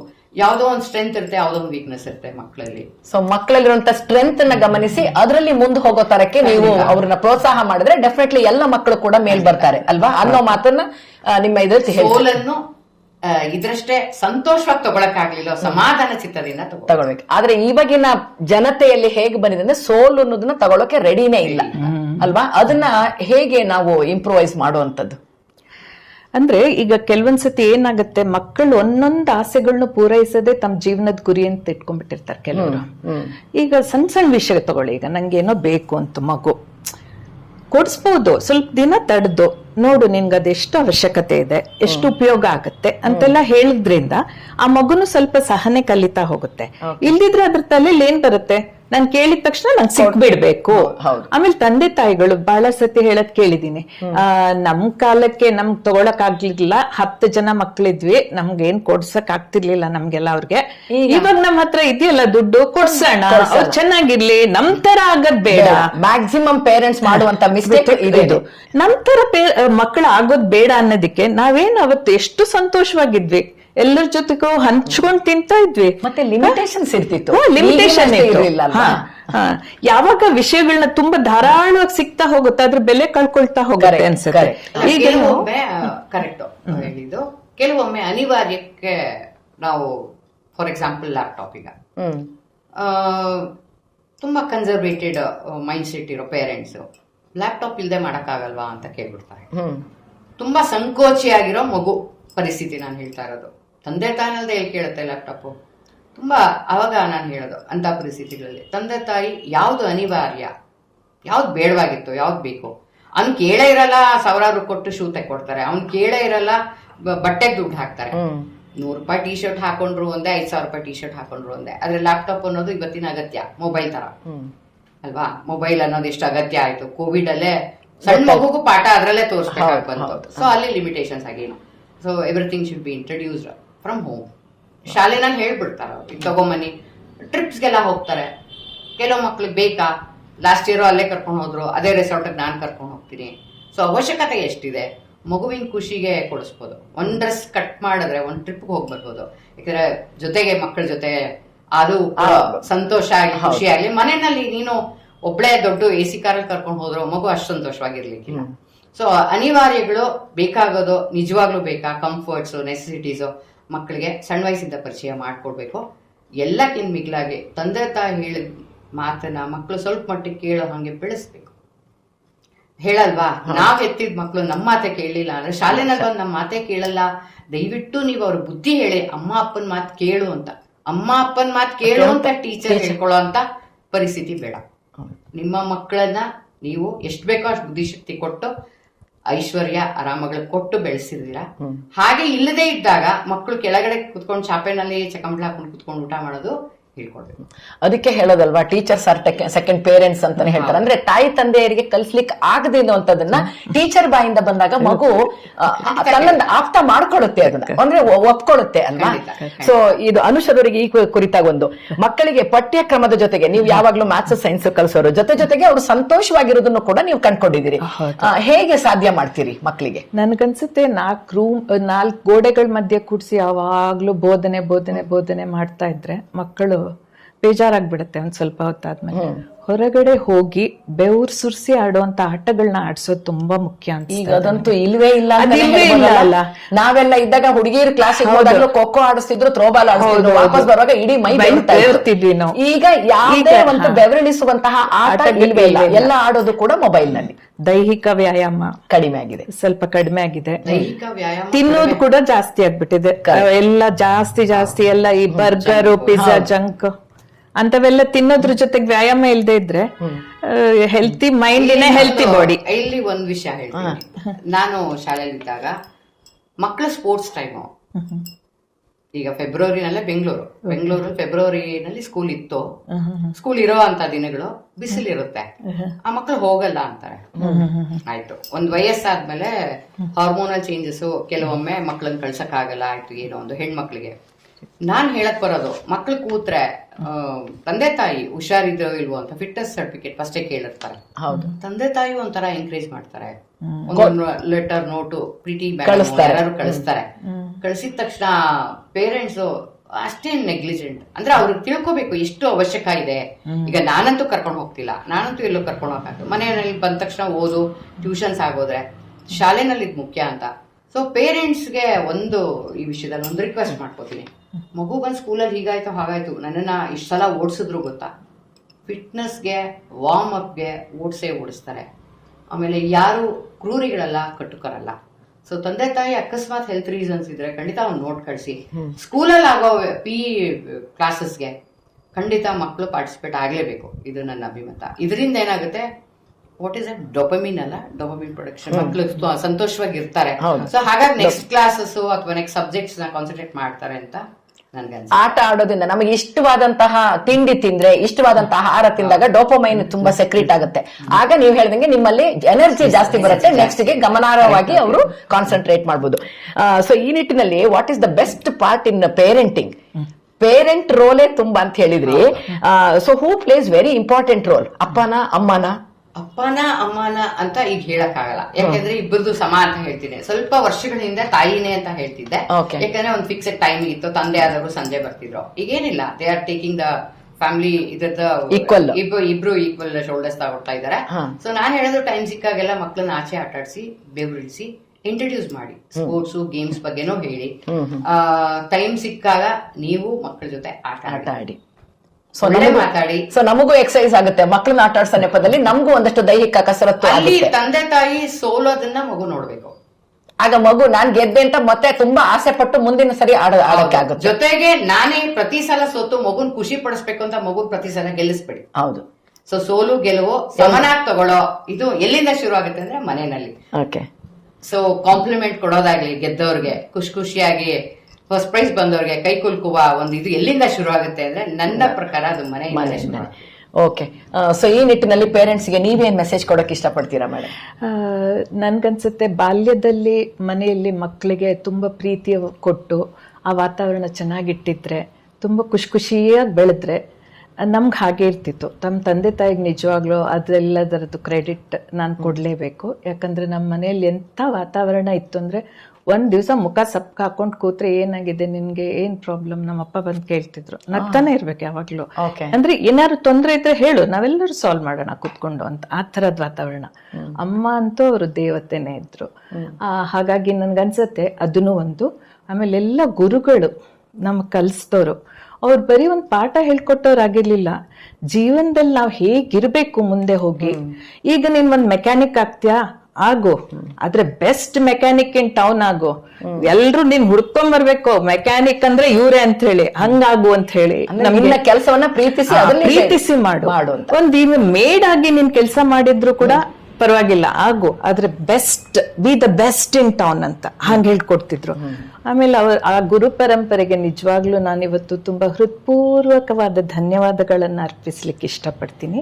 ಯಾಕಂದ್ರೆ ಅವರು ಇಕ್ವೇಶನ್ಸ್ ಪಾಠ ಹೇಳ್ಕೊಡ್ತಾ ನಮ್ಮ ಮ್ಯಾಥ್ಸ್ ಟೀಚರ್ ಹೇಳಿದ ನೆನಪು ಇವತ್ತಿಗೂ ಇದೆ ನನಗೆ. ನಾನು ನನ್ನ ಮಕ್ಳಿಗೆ ಹೇಳ್ತಿರ್ತೀನಿ, ಅಲ್ಲ ನೀವು ಇಕ್ವೇಶನ್ಸ್ ಕಲಿತೀರಾ, ಇಕ್ವೇಶನ್ ಸಾಲ್ವ್ ಮಾಡೋದ್ ಕಲಿತೀರಾ, ಅದ್ರಲ್ಲಿ ವೇರಿಯಬಲ್ ಯಾವುದು, ಕಾನ್ಸ್ಟೆಂಟ್ ಯಾವುದು ಎಲ್ಲ ತಿಳ್ಕೊಂಡ್ಮೇಲೆ ನಿಮ್ ಜೀವನದ ಇಕ್ವೇಶನ್ಸ್ ನ ಸಮಾಧಾನದಿಂದ ಯಾಕೆ ಸಾಲ್ವ್ ಮಾಡ್ಕೊಳ್ಳಲ್ಲ ನೀವು? ಹೌದು, ಜೀವನ ಅನ್ನೋದು ಒಂದು ಇಕ್ವೇಶನ್. ಜೀವನ ಅನ್ನೋದು ಒಂದು ಇಕ್ವೇಶನ್.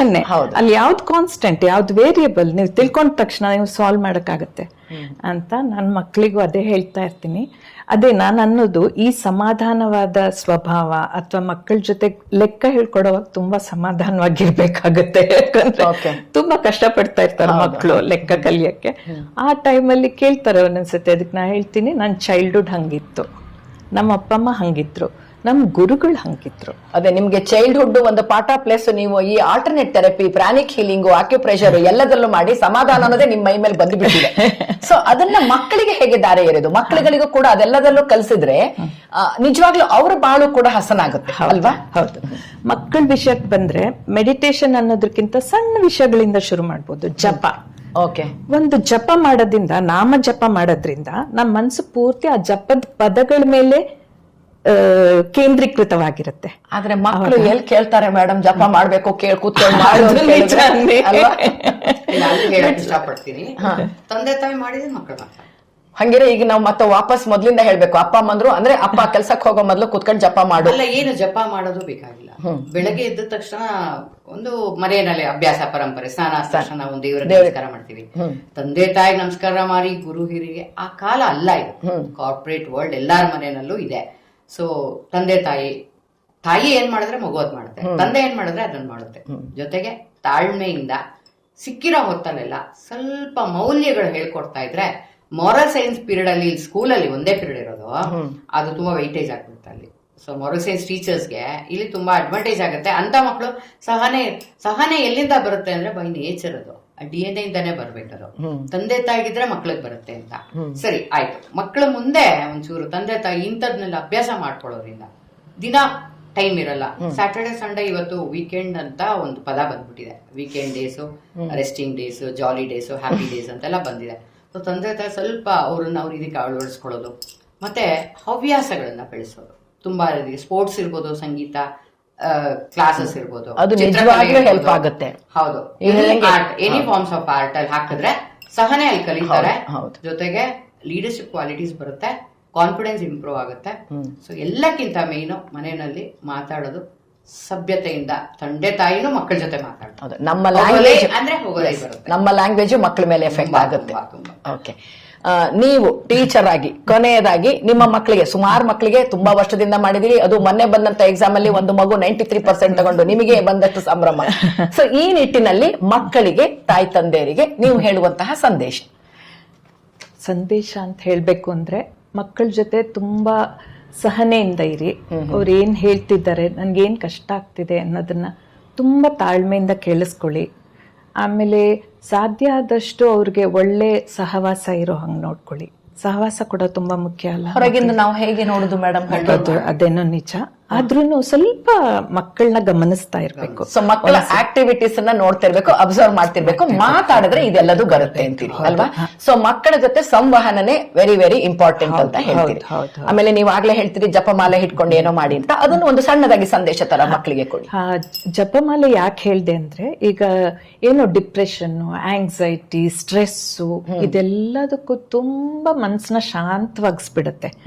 ಯಾಕೆ ಜಪ ಅಂದೆ ಅಂದ್ರೆ, ಒಂದು ನಾಮ ಜಪ ಮಾಡುವಾಗ ಆ ನಾಮದ ಮೇಲೆ ಕೇಂದ್ರೀಕೃತವಾಗಿರತ್ತೆ. ಈಗ ಸುಮ್ನೆ ಕೂತ್ ಮೆಡಿಟೇಟ್ ಮಾಡು ಅಂದ್ರೆ ಸಾಕಾಗಿದ್ರೆ ಮಗು ಮಲ್ಗ್ಬಿಡ್ಬೋದು. ಹೌದು, ಇದು ತುಂಬಾ ಸಹಾಯ ಆಗತ್ತೆ. ಯಾಕಂದ್ರೆ ಅದಕ್ಕೋಸ್ಕರ ನಮ್ ಗುರುಗಳೊಬ್ರು ಹೇಳ್ತಾ ಇದ್ರು, ಅಂದ್ರೆ ಯಾಕೆ ನಾಮ ಜಪ, ಯಾಕೆ ಮೆಡಿಟೇಷನ್ ಅಂತ. ಕೆಲವೊಂದ್ಸತಿ ಮನ್ಸು ತುಂಬಾ ವಿಚಲಿತ ಆದಾಗ ಮೆಡಿಟೇಷನ್ ಸಾಧ್ಯನೇ ಆಗಲ್ಲ. ಯಾವ್ದ್ರ ಮೇಲೂ ಇದ್ ಮಾಡಕ್ಕೆ ಆಗಲ್ಲ, ಕಾನ್ಸಂಟ್ರೇಟ್ ಮಾಡಕ್ಕೆ ಆಗೋದಿಲ್ಲ. ಅಂತ ಟೈಮಲ್ಲಿ ಜಪವನ್ನ ಅಭ್ಯಾಸ ಮಾಡ್ಕೊಂಡ್ರೆ, ಆ ಜಪಮಣಿ ಕೈಗೆ ಬಂತು ಅಂದ್ರೆ ಆ ಸ್ಥಿತಿಗೆ ಹೋಗ್ಬಿಡತ್ತಂತ ಮನ್ಸು. ಈಗ ನಾವು ಪ್ರತಿದಿನ ಒಂದೇ ಜಾಗದಲ್ಲಿ ಕೂತು ಆ ಜಪಮಾಲೆ ಹಿಡಿದು ಈಗ ಮುಂಚೆ ಹೇಳ್ತಿದ್ರು ನೋಡಿ, ಒಂದ್ ಹಾಸ್ಕೊಂಡು ಅದ್ರ ಮೇಲೆ ಕೂತು ಜಪ ಮಾಡುವಂತ, ದೇವ್ರ ಮುಂದೆನೆ ಕೂಡ್ಬೋದು, ಬೆಸ್ಟ್ ಅದಲ್ವಾ. ತುಂಬಾ ಶುದ್ಧವಾಗಿ ಶುಭ್ರವಾಗಿ ಇಟ್ಟಿರ್ತೀವಿ, ಆದ್ರಿಂದ ಅದೇ ಜಾಗದಲ್ಲಿ ಕೂಡ್ಬೋದು. ಒಂದ್ ಹಾಕೊಂಡ್ ಕೂತು ಅದ್ರ ಮೇಲೆ ಜಪಮಾಲೆ ತಗೊಂಡ್ ಜಪ ಮಾಡ್ತಾ ಇದ್ರೆ ಎಷ್ಟೋ ರೀತಿಯಲ್ಲಿ ಆಂಗ್ಸೈಟಿ ಇದನ್ನೆಲ್ಲ ಕಮ್ಮಿ ಮಾಡ್ಕೋಬಹುದು. ಅದಕ್ಕೆ ಇರ್ಬೇಕು. ಹಿಂದಿನ ದಿನಗಳಲ್ಲಿ ನಾವೆಲ್ಲ ಚಿಕ್ಕವರಿದ್ದಾಗ ಸಾಯಂಕಾಲ ಆದ ಕೂಡ ದೇವ್ರ ದೀಪ ಹಚ್ಚಿದ ಕೂಡ ಕುತ್ಕೊಂಡು ಭಜನೆ ಮಾಡಿ ಶ್ಲೋಕ ಹೇಳಿ ಅಂತಿದ್ರು. ಬೇಕೋ ಬೇಡವೋ ನಾವು ಮಕ್ಕಳಾಗಿ ಹೋಗ್ತೀವಿ, ಯಾಕಂದ್ರೆ ಮನೆಯಿಂದ ಕಳ್ಸ್ಬಿಡ್ತಿದ್ರಲ್ವಾ. ಸೊ ಅದೆಲ್ಲ ನಿಜವಾಗ್ಲೂ ನಮಗೆ ಆ ಒಂದು ಪೇಷನ್ಸ್ ಅನ್ನ ಇಂಬೈಬ್ ಮಾಡ್ಕೊಳ್ಳೋಕೆ ಸಾಧ್ಯ ಆಗುತ್ತೆ ಅಂತ. ಸೊ ಇವಾಗಿನ ಮಕ್ಕಳಿಗೆ ಸೈಂಟಿಫಿಕ್ ಆಗಿ ನಾವು ಅದನ್ನ ಹೇಳ್ಬೇಕಾಗಿದೆ. ಅದಕ್ಕೆ ಇದೆಲ್ಲ ವರ್ಡ್ಸ್ ಬಂದಿದೆ ಅಲ್ವಾ, ಅಂದ್ರೆ ಮೆಡಿಟೇಷನ್ ಮಾಡಿ ಇದೆಲ್ಲ ಮಾಡಿ ಅಂತ ಹೇಳ್ಬಿಡಿ. ಬಹಳ ಒಂಥರ ಉತ್ತಮವಾದಂತಹ ಸಂದೇಶನ ಕೊಟ್ಟಿರಿ. ಕೊನೆಯದಾಗಿ ಗೀತಾ ಅವ್ರೆ, ನೀವೇನ್ ಹೇಳಕ್ ಬಯಸ್ತೀರಿ? ಆಯ್ತು, ದಿನಂಪ್ರತಿ ಏನೇನು ಅಂತೆಲ್ಲ ನಾವು ಮಾತಾಡೋದು ಎಲ್ಲ ಆಯ್ತು. ಒಮ್ಮೊಮ್ಮೆ ಮಕ್ಕಳನ್ನ ಎಲ್ಲರೂ ಕರ್ಕೊಂಡು ಹೋಗಿ ಅಂತ ನಾನು ಹೇಳೋದು. ಹಿಸ್ಟಾರಿಕಲ್ ಪ್ಲೇಸಸ್ ಕರ್ಕೊಂಡು ಹೋಗಿ, ಮಾಲ್ಗೆ ಹೋಗೋದು ಕರ್ಕೊಂಡು ಹೋಗಿ, ರೆಸಾರ್ಟ್ ಹೋಗೋದು ಕರ್ಕೊಂಡು ಹೋಗಿ, ಪರವಾಗಿಲ್ಲ. ತಿಂಗಳಲ್ಲಿ ಒಂದ್ಸಲ ಕರ್ಕೊಂಡು ಹೋದ್ರೆ 3 ಸಲನೂ ಗುಡಿ ಗೋಪುರ, ದೇವಸ್ಥಾನಗಳು, ಇತಿಹಾಸದ ಪರಿಚಯ ಮಾಡಿಸಿ ಮಕ್ಕಳಿಗೆ. ಅಲ್ಲೆಲ್ಲ ಕರ್ಕೊಂಡು ಹೋಗಿ, ಅಲ್ಲಲ್ಲೂ ಹವ್ಯಾಸಗಳಿಗೆ ಎಲ್ಲ ಮಾಡ್ತಾ ಇದ್ದಾರೆ, ಹಳೆಯ ಆಟಗಳೆಲ್ಲ ತರ್ತಾ ಇದಾರೆ. ಪ್ಲಸ್ ಪ್ರಶ್ನೆ ಕೇಳುವಂತದ್ದು ಬರುತ್ತೆ. ಹಿಸ್ಟಾರಿಕಲ್ ಪ್ಲೇಸಸ್ ಹೋದಾಗ ಅದ್ ಯಾಕೆ ಆಗಿದೆ, ಇದು ಯಾಕೆ ಆಗಿದೆ ಕೇಳಿದಾಗ ಪ್ರಶ್ನೆ ಮಕ್ಕಳಿಗೆ ಹೇಳಿದ್ರು. ಒಂದ್ ಜಾಗಕ್ಕೆ ಹೋಗಿ ಬಂದ್ಮೇಲೆ ಆ ಜಾಗದ ಹಿರಿಮೆ ಏನೋ ಕೇಳಿದಾಗ ನಮಗ್ ಗೊತ್ತಿದ್ದು ಇಂತಿಷ್ಟೇ ಹೇಳಿದ್ವು. ಫ್ಯಾಮಿಲಿಯಿಂದ ಹೋದಾಗ ಅವ್ರೊಂದ್ ಮಾತು ಹೇಳಿದ್ರು. ಅವಾಗ ನಮಗ್ ಕ್ಲೋಸ್ ರಿಲೇಟಿವ್ ಅವ್ರು ಹೇಳಿದ್ರು, ಪುಸ್ತಕ ತಗೊಂಡು ಆ ಜಾಗದ ಬಗ್ಗೆ ಓದ್ಬಿಟ್ಟು ಆಮೇಲೆ ಹೋಗಿ ನೀವು ಆ ಜಾಗಕ್ಕೆ, ತುಂಬಾ ಫೆಮಿಲಿಯಾರಿಟಿ ಅನ್ಸುತ್ತೆ. ಮತ್ತೆ ಪ್ರಶ್ನೆಗಳು ಮಕ್ಕಳಿಗೆ ಕೊಡಿ, ಆ ಬುಕ್ಸ್ ಮಕ್ಳಿಗೂ ಸ್ಪ್ರೆಡ್ ಮಾಡಿ. ಸೊ ಇದರಿಂದ ಹಿಸ್ಟ್ರಿ ಕಲಿತಾರೆ, ಓದೋ ಅಭ್ಯಾಸ ಬರುತ್ತೆ, ಕಾನ್ಸಂಟ್ರೇಷನ್ ಬರುತ್ತೆ, ಗಮನ ಆ ಕಡೆ ಈ ಕಡೆ ಹೋಗದೆ ಸ್ವಲ್ಪ ಸನ್ನಡತೆ. ನಮ್ಮ ಆ ಕಾಲದಲ್ಲಿ ಸತ್ಸಂಗ ಅಂತ ಹೇಳ್ತಿದ್ವಲ್ಲ, ಅದ್ರ ಪರಿಚಯ ನಾವು ಎಕ್ಸ್ಟ್ರಾ ಏನೋ ಮಾಡ್ಬೇಕಾಗಿಲ್ಲ, ಇಷ್ಟೆಲ್ಲ ಮಾಡ್ದಾಗ್ಲೇ ಬರುತ್ತೆ. ಟೋಟಲಿ ಪೇರೆಂಟ್ಸು ಮಕ್ಕಳ ಜೊತೆ ಟೈಮ್ ಸ್ಪೆಂಡ್ ಮಾಡಿ. 1 ಮಗು ಇರ್ಬೋದು, 10 ಮಕ್ಳು ಇರ್ಬೋದು, ಒಟ್ಟು ಕುಟುಂಬ ಇರ್ಬೋದು, ಸಣ್ಣ ಕುಟುಂಬ ಇರ್ಬೋದು. ರಜಾ ದಿನಗಳಲ್ಲಿ ಇನ್ನೂ ಒಂದು ವಿಷಯ, ಕಸಿನ್ಸ್ ಮನೆಗೆಲ್ಲ ಕರ್ಕೊಂಡು ಹೋಗಿ, ಹಿರಿಯರು ಯಾರಾದ್ರೂ ಕರ್ಕೊಂಡು ಹೋಗಿ ಅವ್ರ ಮನೆ ಆಚಾರ ವಿಚಾರನು ಮಕ್ಳು ಕಲ್ತ್ಕೊಡ್ತವೆ. ಅಟ್ಲೀಸ್ಟ್ ಅರ್ಧ ದಿನ ಇದ್ ಬನ್ನಿ. ಫುಲ್ಲೆಲ್ಲ ಇರಕ್ ಆಗೋದಿಲ್ಲ ಇವತ್ತಿನ ವ್ಯವಹಾರಗಳಲ್ಲಿ. ಯಾರನ್ನು ಬಿಡ್ಬೇಡಿ. ಎರಡೂ ಕಡೆ, ಅಮ್ಮನ ಮನೆ ಇರ್ಬೋದು, ಅಪ್ಪನ ಮನೆ ಕಡೆ, ಎಲ್ಲಾ ಕಡೆ ಕರ್ಕೊಂಡು ಹೋಗಿ, ಹಳ್ಳಿಗಳಿಗೆ ಕರ್ಕೊಂಡು ಹೋಗಿ ಅಲ್ಲಿರೋ ಜೀವನ ಸ್ವಲ್ಪ ಮಟ್ಟಿಗೆ ಪರಿಚಯ ಮಾಡಿಸಿ. ಇದರಿಂದ ನಾನು ಹೇಳ್ತೀನಿ, ಸ್ವಲ್ಪ ಮಟ್ಟಿಗೆ ಈ ಖಿನ್ನತೆ, ಈ ಏನ್ ನೆಗೆಟಿವ್ ವರ್ಡ್ಸ್ ಇಷ್ಟೊತ್ತು ನಾವು ಮಾತಾಡೋದು, ದಯವಿಟ್ಟು ಇನ್ನು 2-3 ಜನರೇಷನ್ ಆದ್ಮೇಲೆ ಇದು ಹೋಗ್ಬಿಡ್ಬೇಕು ಅಂತ ಆಸೆ ನನ್ಗೆ. ಯಾಕಂದ್ರೆ ಭಾರತ ಒಂದು ನಮ್ಮ ಸನಾತನ ಧರ್ಮದಲ್ಲಿ ಮುಂಚೆ ಎಲ್ಲ ಈ ಪದಗಳು ಇರ್ಲಿಲ್ಲ. ಇವ್ರು ಹೇಳ್ದಂಗೆ ಕೌನ್ಸಿಲರ್ ಕೆಲ್ಸಾನೇ ಇರ್ಲಿಲ್ಲ ನಮ್ದು ಆಕ್ಚುಲ್ ಆಗಿ. ಸೊ ಇವತ್ತಿನ ಇಲ್ಲ, ಅವಶ್ಯಕತೆ ಎಲ್ಲರೂ ಇದೆ. ಎಲ್ಲರೂ ಹೆಂಗಾಗಿದೆ ಅಂದ್ರೆ LKG UKG ಬರುವಾಗ್ಲೆಲ್ಲ ಚೈಲ್ಡ್ ಕೌನ್ಸಿಲರ್ಸ್ ಆ ಸ್ಟೇಜ್ ಇಂದಾನೆ ಬೇಕು ಅಂತ ಆಗಿಬಿಟ್ಟಿದೆ ಅಲ್ಲ. ಮನೆಯಲ್ಲಿ ಇರೋದೇ ಇಲ್ವಲ್ಲ, ನಮ್ಮ ಅಪ್ಪ ಅಮ್ಮ ಯಾರನ್ನೋ ಬಿಟ್ಟು ಹೋಗ್ತಾರೆ, ನ್ಯಾನೀಸ್ ನೋಡ್ಕೋತಾ ಇರ್ತಾರೆ. ನ್ಯಾನೀಸ್ ಪಾಪ ಅವ್ರ ಕರ್ತವ್ಯ ಅವ್ರು ಮಾಡ್ತಾರೆ, ಅವ್ರು ಏನ್ ಕೆಟ್ಟವ್ರು ಅಂತ ನಾನು ಹೇಳಲ್ಲ. ಆದ್ರೆ ಎಷ್ಟು ಜನ ಎಷ್ಟೆಲ್ಲ ಮಾತಾಡಿ ಪ್ರೀತಿಯಿಂದ ಉಣಬಡಿಸ್ತಾ ಇಲ್ಲ. ತಾಯಿ ಪ್ರೀತಿ ಸಿಕ್ಕೋದಿಲ್ಲ ಅಲ್ವಾ. ಸೊ ನಿಜವಾಗ್ಲೂ ಇದು ಒಂದು ಎಲ್ಲ ಪೇರೆಂಟ್ಸ್ ಕೂಡ ಅಂದ್ರೆ ಅನುಭವಿಸಬೇಕಾದಂತಹ, ಮತ್ತೆ ಬರುದಿಲ್ಲ ಅಲ್ವಾ. ಮಕ್ಕಳ ಬಾಲ್ಯ ಜೀವನ ಒಂದ್ಸರಿ ದೊಡ್ಡದಾದ್ಮೇಲೆ ಮತ್ತೆ ಅವರು ಮಾಡ್ಲಿಕ್ಕಾಗಲ್ಲ. ನಿಮ್ ಕೈಗೆ ಸಿಗಲ್ಲ. ಕರೆಕ್ಟ್, ಅಲ್ಲಿವರೆಗೆ ಮಾಡ್ಬೇಕು. ನಾವು ಹಾಕೊಂಡಿರ್ತಕ್ಕಂತಹ ಈ ಪ್ರೋಗ್ರಾಮ್ ಬಗ್ಗೆ ಅಂದ್ರೆ ಇದರಿಂದ ನಮ್ಮ ಒಂದಷ್ಟು ಗೆಳತಿಯರಿಗೆಲ್ಲ ನಮ್ಮ ಸಾಧನೆ ಮಾಡಿರ್ತಕ್ಕಂತಹ ಗೆಳತಿಯರ ಬಗ್ಗೆ ವಿವರಣೆ ನೀಡಬೇಕು ಅನ್ನೋದೇ ನನ್ನ ಆಸೆ. ಸೊ ಈ ನಿಟ್ಟಿನಲ್ಲಿ ನಾನು ಈ ಕಾರ್ಯಕ್ರಮ ಹಾಕೊಂಡಿದ್ದೀನಿ. ಇದ್ರ ಬಗ್ಗೆ ನಿಮ್ಮ ಒಂದು ಅನಿಸಿಕೆ ಏನು ಅನುಷಾರ್ ಅವರೇ? ತುಂಬಾ ಒಳ್ಳೆ ಪ್ರಯತ್ನ ಇದು. ಹೀಗೆ ಹೆಚ್ಚು ಜನರನ್ನ ತಲುಪಲಿ, ಆಮೇಲೆ ಹೆಚ್ಚು ಜನರು ಇದರ ಉಪಯೋಗ ಪಡ್ಕೊಳ್ಳಿ, ಎಲ್ಲರಿಗೂ ಒಳ್ಳೇದಾಗ್ಲಿ ಅಂತ ಬೇಕು. Okay, thank you. ಸಾಧಕಿ ಅನ್ನೋ ಪದನೇ ಎಂಪವರ್ಡ್ ಪದ. ಅದು ತುಂಬಾ ಖುಷಿ ಆಗುತ್ತೆ. ಸಾಧಕಿ ಅಂತ ಇದು ಒಬ್ರನ್ನ ಗುರ್ತಿಸದಂಗೆ. ಸೊ ಯಾರಾದ್ರೂ ಈ ಚೇರಲ್ಲಿ ಬಂದು ಕೂತ್ಕೊಳ್ಳೋರು ಅಥವಾ ಮಾತು ಕೇಳ್ತಾ ಇರೋರು ಎಲ್ಲಾರು ಒಂಥರ ಸಾಧಕಿಯರೇ. ಎಲ್ಲಾರು ಅವ್ರವ್ರ ಮನೆಗಳಲ್ಲಿ ಸಾಧನೆ ಮಾಡಿ ಬಂದವ್ರೆ. ಸೊ ಹೆಚ್ಚಿನಾಗಿ ತುಂಬಾ ಜನ ಸಾಧಕಿಯರು ಇಲ್ಲಿ ಬರ್ಲಿ, ನಾವು ಅವ್ರನ್ನೆಲ್ಲ ಮೀಟ್ ಮಾಡೋ ಆಸೆ ನಮ್ಗೆ. ಸೊ ಇದು ಈ ಬಗ್ಗೆ ಇವತ್ತು ನಾವು ಮಾತಾಡಿರೋ ಬಗ್ಗೆ ಎನಿಥಿಂಗ್ ಇದೆ, ಈ ಮೂಲಕ ನೀವು ರೀಚ್ ಆಗ್ಬೋದು. ನಂಬರ್ಸ್ ಎಲ್ಲ ಇರುತ್ತೆ, ರೀಚ್ ಆಗ್ಬೋದು. ಸಮಾಜಕ್ಕೆ ನಾವು ಒಂಚೂರು ಹಳೆ ಸೇವೆ ಮಾಡೋ, ತಾಯಿಯರಾಗಿ ನಾವು ಒಂದಷ್ಟು ನಮ್ಮ ಒಂದು ಅನುಭವಿಸಿದಂತಹ ಮಾತುಗಳನ್ನು ನಾವು ಅವರೊಟ್ಟಿಗೆ ಹಂಚಿಕೊಂಡಿದ್ದೇವೆ. ಸೊ ಈ ಮೂಲಕ ವಿದ್ಯಾ ಅವ್ರಿಗೂ ಥ್ಯಾಂಕ್ಸ್ ಹೇಳ್ತಾ, ನಮಗೂ ಒಂದು ಅವಕಾಶ ಕೊಟ್ಟಿದ್ದಕ್ಕೆ, ನಮ್ಮ ಮನದಾಳದ ಮಾತುಗಳನ್ನು ಹಂಚ್ಕೊಂಡಿದ್ದಕ್ಕೆ ತುಂಬಾ ಧನ್ಯವಾದಗಳು. ಇನ್ನೊಂದು ವಿಷಯ ನಿಮ್ ಬಗ್ಗೆ ಹೇಳಲೇಬೇಕು ಅನ್ಸ್ತಾ ಇದೆ. ತುಂಬಾ ಸರಳವಾಗಿ ನಡ್ಸ್ಕೊಡ್ತೀರಿ. ಯಾವುದೇ ಬಂದವರಿಗೆ ಯಾವುದೇ ಒಂದು ಏನನ್ಬೋದು ಸಂಕೋಚವಿಲ್ಲದೆ ಮಾತಾಡಕ್ಕೆ ತುಂಬಾ ಸಹಾಯ ಆಗತ್ತೆ. Thank you. ಹಿಂಗೆ ಮುಂದುವರಿಲಿ ನಿಮ್ಮ ಎಲ್ಲ ಶುಭಾಶಯಗಳು. Thank you so much. ಅಂದ್ರೆ ನನ್ನ ಕರೆಗೆ ಹೋಗೊಟ್ಟು ನನ್ನ ಜೊತೆ ನಾನೊಂದು ಪುಟ್ಟ ಪ್ರಯತ್ನವನ್ನ ನಾನು ಮಾಡ್ತಾ ಇರೋದು, ಅದರಲ್ಲಿ ಬಂದು ನಿಮ್ಮ ಒಂದು ಅನಿಸಿಕೆ, ಅಭಿಪ್ರಾಯ ಪ್ಲಸ್ ನೀವು ಮಾಡಿರ್ತಕ್ಕಂತಹ ಸಾಧನೆಯನ್ನ ಅವ್ರಗಳ ಜೊತೆ ಹಂಚ್ಕೊಂಡಿದ್ದು ನಿಜವಾಗ್ಲೂ ಇದು ಬೇರೆಯವರಿಗೆ ಒಂಥರ ಪ್ರೇರೇಪಣೆ ನೀಡುವಂತಹ ಕಾರ್ಯ ಅಂತ ನಾನು ಅನ್ಕೊಳ್ತೀನಿ. ಆ ಕಾರಣಕ್ಕಾಗಿ ಮತ್ತೆ ಎಷ್ಟೊಂದು ಉತ್ತಮವಾದಂತಹ ಮಾಹಿತಿಯನ್ನ ನೀಡಿದ್ರಿ. ಆ ಎಲ್ಲ ಕಾರಣಕ್ಕಾಗಿ ನನ್ನ ಎಲ್ಲ ಗೆಳತಿಯರ ಪರವಾಗಿ, ನನ್ನ ಮಾನಿನಿ ಚಾನೆಲ್ನ ಪರವಾಗಿ ತಮ್ಮಿಬ್ಬರಿಗೂ ಹೃತ್ಪೂರ್ವಕವಾದಂತಹ ಧನ್ಯವಾದಗಳು. ನಿಮಗೂ ಅಷ್ಟೇ, ನಮ್ಗೆ ಅವಕಾಶ ಕೊಟ್ಟಿದ್ದಕ್ಕೆ ಹೃತ್ಪೂರ್ವಕ ಧನ್ಯವಾದಗಳು. ಕಾರ್ಯಕ್ರಮವನ್ನ ನೋಡಿದ್ರಲ್ವಾ ಗೆಳತಿಯರೇ? ನಮ್ಮಲ್ಲೇ ಅಂದ್ರೆ ಮಹಿಳೆಯರಿಗೆ, ಆಕ್ಚುಲಿ ಮಹಿಳೆಯರು ಹೇಳ್ತಾರೆ ಅನೇಕ ಪ್ರತಿಭೆಗಳ ಆಗರ ಅಂತ, ಪ್ರತಿಯೊಬ್ಬರಲ್ಲೂ ಏನಾದ್ರೂ ಒಂದು ಇದ್ದೇ ಇರುತ್ತೆ ಅಂತ. ಎಷ್ಟು ಸುಲಭವಾಗಿ ಸರಳವಾಗಿ ನಾವು ಮನೆಯಲ್ಲೇ ನಮ್ಮ ಮಕ್ಕಳನ್ನ ಉತ್ತಮವಾದಂತಹ ಪ್ರಜೆಗಳನ್ನ ಮಾಡುವಲ್ಲಿ ನಮ್ಮ ಪ್ರಯತ್ನ ಏನು, ಶಾಲೆಗೆ ಕಳಿಸಿದಾಗ್ಯೂ ನಾವು ಕೆಲಸಕ್ಕೆ ಹೋದಾಗ್ಯೂ ಮಕ್ಕಳೊಟ್ಟಿಗೆ ನಾವು ಹೇಗಿರ್ಬೇಕು, ಆ ಮಕ್ಕಳ ಒಂದು ಬಿಹೇವಿಯರ್ ಅಲ್ಲಿ ಚೇಂಜಸ್ ಆದಾಗ ನೀವು ಯಾವ ರೀತಿ ಅವರೊಡನೆ ಸಂವಹನ ಮಾಡಬೇಕು, ಅವರನ್ನ ಖಿನ್ನತೆಗೆ ಹೋಗದಿದ್ದ ಹಾಗೆ, ಕಂಪ್ಯಾರಿಸನ್ ಇಲ್ದಿದ್ದ ಹಾಗೆ ಮಕ್ಕಳನ್ನ ಮುಂದೆ ಹೇಗೆ ತರಬೇಕು, ಈ ನಿಟ್ಟಿನಲ್ಲಿ ಶಿಕ್ಷಕಿಯರಾಗಿ, ಕೌನ್ಸಿಲರ್ಸ್ ಆಗಿ ತಮ್ಮ ಪ್ರಯತ್ನವನ್ನು ಮಾಡ್ತಾ ಇರ್ತಕ್ಕಂತಹ ಶ್ರೀಮತಿ ಅನುಷಾ ಹಾಗೂ ಗೀತಾರವರು ನಮ್ಮೊಡನೆ ಸರಳವಾಗಿ ಹಂಚಿಕೊಂಡ್ರು. ಅದನ್ನೆಲ್ಲ ನಾವು ಅನುಸರಿಸೋಣ, ನಮ್ಮ ಮುಂದಿನ ಮಕ್ಕಳ ಭವಿಷ್ಯವನ್ನ ಉಜ್ವಲವಾಗಿಸೋಣ ಅಂತ ಹೇಳ್ತಾ ಇವತ್ತಿನ ಈ ಸಂಚಿಕೆಯನ್ನ ಇಲ್ಲಿಗೆ ಮುಗಿಸ್ತಾ ಇದ್ದೇನೆ. ನಮಸ್ಕಾರ. ನಮಸ್ಕಾರ.